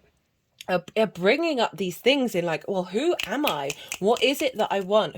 How do I want to be? And Pluto's there going, we're going to be working with some intensity right here. And by doing so, by looking at it and not hiding from it, and not oh, I forgot to zoom, I forgot to move back up. I apologize, guys. I'm so sorry. By not hiding from it, by being honest and open, and sitting with this energy, you're changing your fate with this Wheel of Fortune card. And also Jupiter is not really trining fully, but trining by sign, your creative energy, your creative life force over in the Taurus part of your chart. Okay, for Libra, we have the 7 of Wands. We've got the King of Swords, the Queen of Cups, and the Star card. So 7 of Wands, King of Swords. This feels like a really clear message. We've got fire and air here. So 7 of Wands is this. Look at this person, right? They're on the higher ground, right? They have something to offer. They have something of value, but they're not aware of it really. Like there's a part of them that feels unsteady. Look at their face, right? That's not someone who thinks that they're on the higher ground. They're wearing different shoes. Nothing wrong with that. But it is about, say you're wearing a boot with a heel and another shoe that's shaped differently. It's going to make you just feel a little bit unsteady. You're having to think about one more thing than is really necessary, right? And the way I look at these ones, like, do you need to think about the fact that you're in competition with other people? Can you just embody yourself? So looking at this in the 10th house of what's being refined, okay? What habits and trauma responses are we letting go of? What are we surrendering, and what magic are we finding? With the King of Swords is saying, hey, I want to see clearly now. I want to have a higher perspective of realizing I don't need to question myself in the way that I may do. And even if you're incredibly confident, there's still going to be threads. This is what the South Node does. It really gets into the nitty gritty of like right in the root of you, of like going, hey, this is not working for me anymore. This isn't even valid. This experience of feeling unsteady. And through this South Node process, because you're in a state of an area where you're comfortable, you're able to really be able to see clearly, to have a higher perspective. You look here, the king, there's birds in the background, acknowledging that higher perspective, acknowledging that it's really understandable to think like this because we're brought up in a society where we feel like we're constantly in a state of competition, rather than learning to embody our unique selves and from a place of authenticity, that we feel like we're dealing battle all the time, right? Libra's constantly trying to make sure that we're prioritizing other people, so you're forgetting and neglecting that you have something to offer. And so if you're feeling incredibly confident, this is just going to add on a layer more of that, and being able to see more clearly of the true value of what you are bringing to the social dynamic, what you are bringing, this rebalancing of wrongs, okay? And it's crowned with the Queen of Cups and the Star card. I love this combination of the King of Swords and the Queen of Cups, because, right, King of Swords can be a little bit like very detached, right? sort of higher perspective, which means you're not necessarily getting in your feelings. And I love it showing up with that Queen of Cups. And it was seeing the Queen of Cups is what jogged my mind to go mention Cancer, mention the fact that there's support, right? Mention that there is nourishment. It is not all this higher perspective. There's like, tend to your emotional body while in this process. Do not neglect your emotional body. There is a deep nourishment and contemplation here with the Queen of Cups. She brings serenity. If you look, the waves are very still. There are no clouds in the sky. Imagine sitting at the beach and looking out, and all you can see is the sea, and all you can see is the sky, and there's nothing there. Your eyes just go wide, your mind goes, you're able to sort of clear your mind while broadening your perspective and really draw in that peace where, and that stillness where our intuition kicks in. So this combination really feels like a building of your intuition and your understanding and clarity of what you have to offer. There's a very nurturing quality to what's going on here of saying, there's support here, you are being held, you are nourishing this part of your chart and not at the sacrifice of the Aries chart, and vice versa, that by tending to that south node, tending to it, taking care of it, being in observation of it, seeing what your intuition is saying, you are able to facilitate this expansion of self. We've got this with the Star card. I'm also thinking very briefly, just because we've got some court cards, there's so much of our stuff is linked into childhood trauma that the South Node can bring about things from the past, and it can be past dynamics, past relationships, whether you've met them before or not, that help give you support. But I'm getting more with that combination between the fourth, of where a lot of our trauma is, where our vision, our understanding of where we're headed and what we're doing can get blocked by our parental figures. That, you know, there may have been a sort of a distant energy, as well as an over nourishing and oversensitive space with the Queen of Cups. That's just going to be for some of you, but I just wanted to bring that up because we are looking to the 10th and the 4th. We are looking to that balance of making sure that those two houses are complementing one another, rather than you having a vast separation. We've got to always loop back to what may be blocking, and like the Aries is helping potentially unblock some of that, while the Libra is refining it to move forward. We've got this with the Star card. Now, this is about deep emotional healing, but what I'm getting is this sense of you replenishing your hopes and your dreams of where you're headed. And this isn't necessarily about it all manifesting straight away. Okay, this is about building on it. This is about re-instigating, of saying, okay, now is the time where I'm cultivating, now is the time where I'm working through, letting go through some issues that haven't really served me, as well as drawing on resources that are going to help this bloom and help this blossom. It can be about job situations that you thought were working for you falling away. That can definitely very much be a thing, and it helps you reassess what it is that you want from that dynamic. Even maybe in a difficult work situation where you've had to take on responsibility, but as I said, not necessarily always what you want, but sometimes what you need, that helps give you that space, right? In a situation where you're like, is this what I want? Is this who I am? Is this where I want to be headed? And you're spending the next 18 months opening space for that.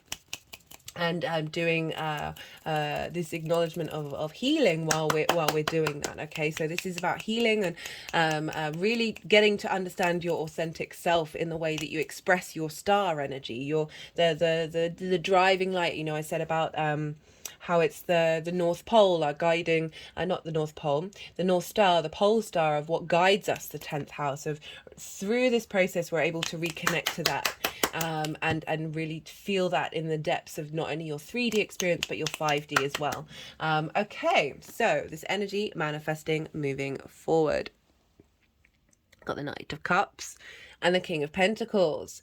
This is, I'm really enjoying the fact that it's water and earth, which is saying what you're doing, what you're instigating in this fire and air, is facilitating this longer term gravity based energy of like, you know, if you think about it, water erodes everything. Water, earth gives things structure. That you are, through this freedom, this fire freedom and this liberation of mental constructs, you're able to tap into, I'm just going to have to pause for a second. Sorry, I just had something in my throat.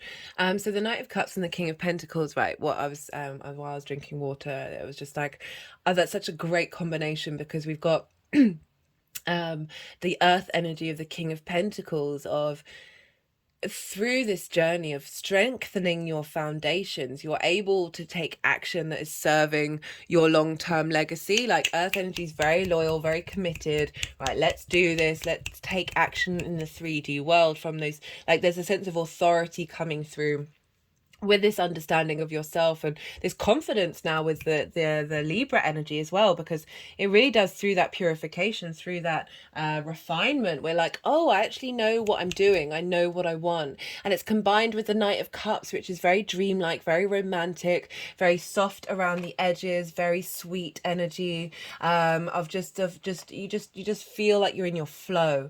You're able to take actions from your ability to connect to why it is what it is, who you are, and what it is that you want from these foundations and from this life purpose. Like, what feels good for you in this 3D world, that you can use that creation energy of fire, and the mental energy of air, of like the playfulness, the fast movingness of this, and how that is facilitating earth and water energy is just really beautiful, because it's implying this, like, this full rounded cardinal cross energy of that fire and air, earth and water. And when we bring them together, even though you're utilizing fire and air, it's saying it is helping bring into balance the water and earth side of your chart as well. Like, there's a real sense of innate confidence, but also that dreamlikeness, that ability to act on your emotions that are facilitating long-term legacy. Like, you're able to see through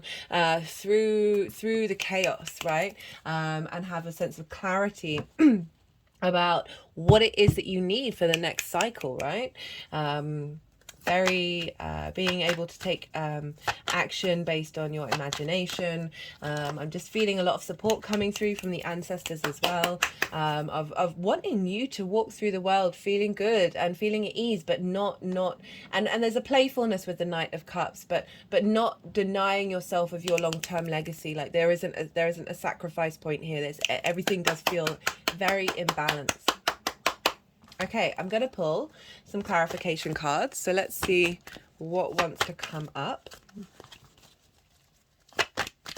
All the decks are in the description box, if any of them take your fancy. That was the effort card. I think we all know this is potentially going to be an effort. And yeah, what was I going to say? Then after this cycle, we're moving into Pisces and Virgo. So we're going to go back to sextiles and trines, Capricorn. So having gone through all this action that's happening in your life, you're then going to find harmony and inspiration and build on that for the next 18 months. So there's stuff going on, but it's part of a longer trajectory.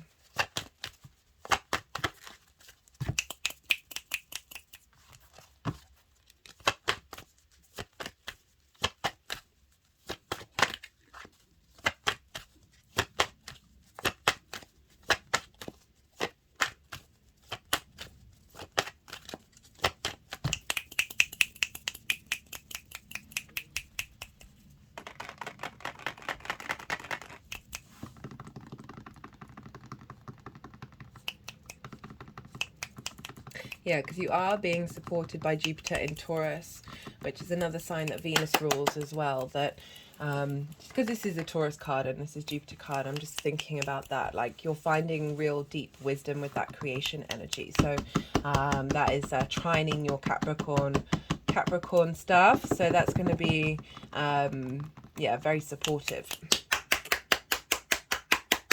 Till when is it? Beginning of May next year, I think.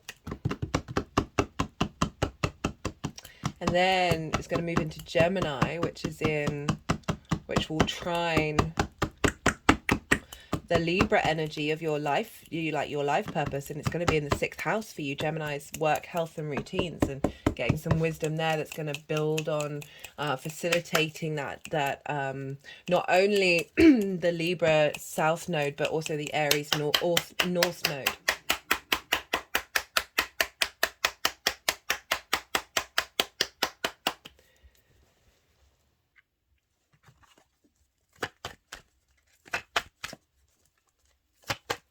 But I will talk about that more when, I mean, that's way in the future, but this is a longer term trajectory yeah, so I will talk more about that when I get round to doing, oh my goodness, that seems so far away, but time flies, when Jupiter moves into Gemini. It's gonna be wild.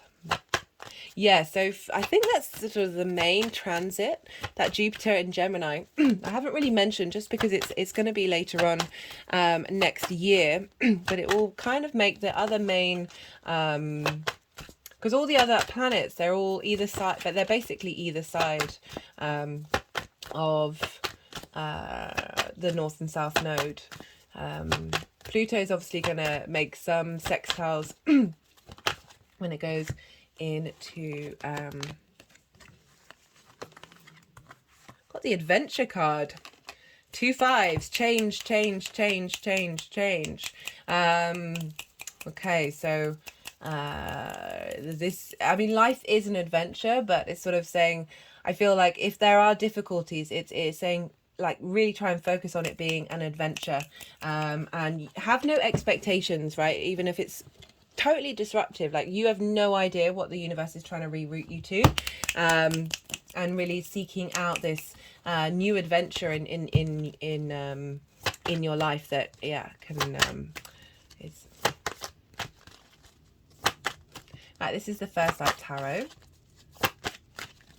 Like, there's a playfulness with adventure, but there's also kind of like, oh, you don't know what's going to happen. It's change, but change that's facilitating growth.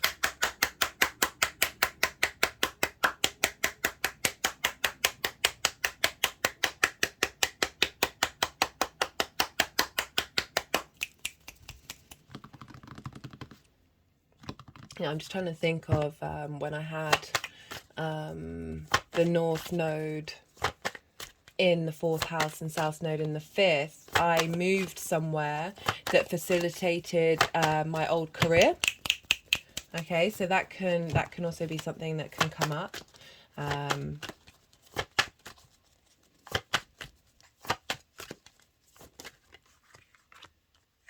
Got soul, identity, family. Oh, I am not surprised, given that that 4th house energy always comes through for you, Capricorn, when I do it, that you're the capacity for you to connect to it. Okay, got the High Priestess, perception, hidden powers, reflection of ideas, knowledge. So really cultivating internal wisdom during this journey. Interesting High Priestess, because that is drawing things towards you. As I said, I really do recommend, even though we're dealing with Yang day signs, that there's allow your intuition to come through. It's what I love about that Cancer new moon that kicked off this cycle of, like, trust in your intuition, but also give it space to come through, and allow that perception to blossom rather than get stifled by the speed of air and fire. Right, final card, and then I'm going to leave it at that.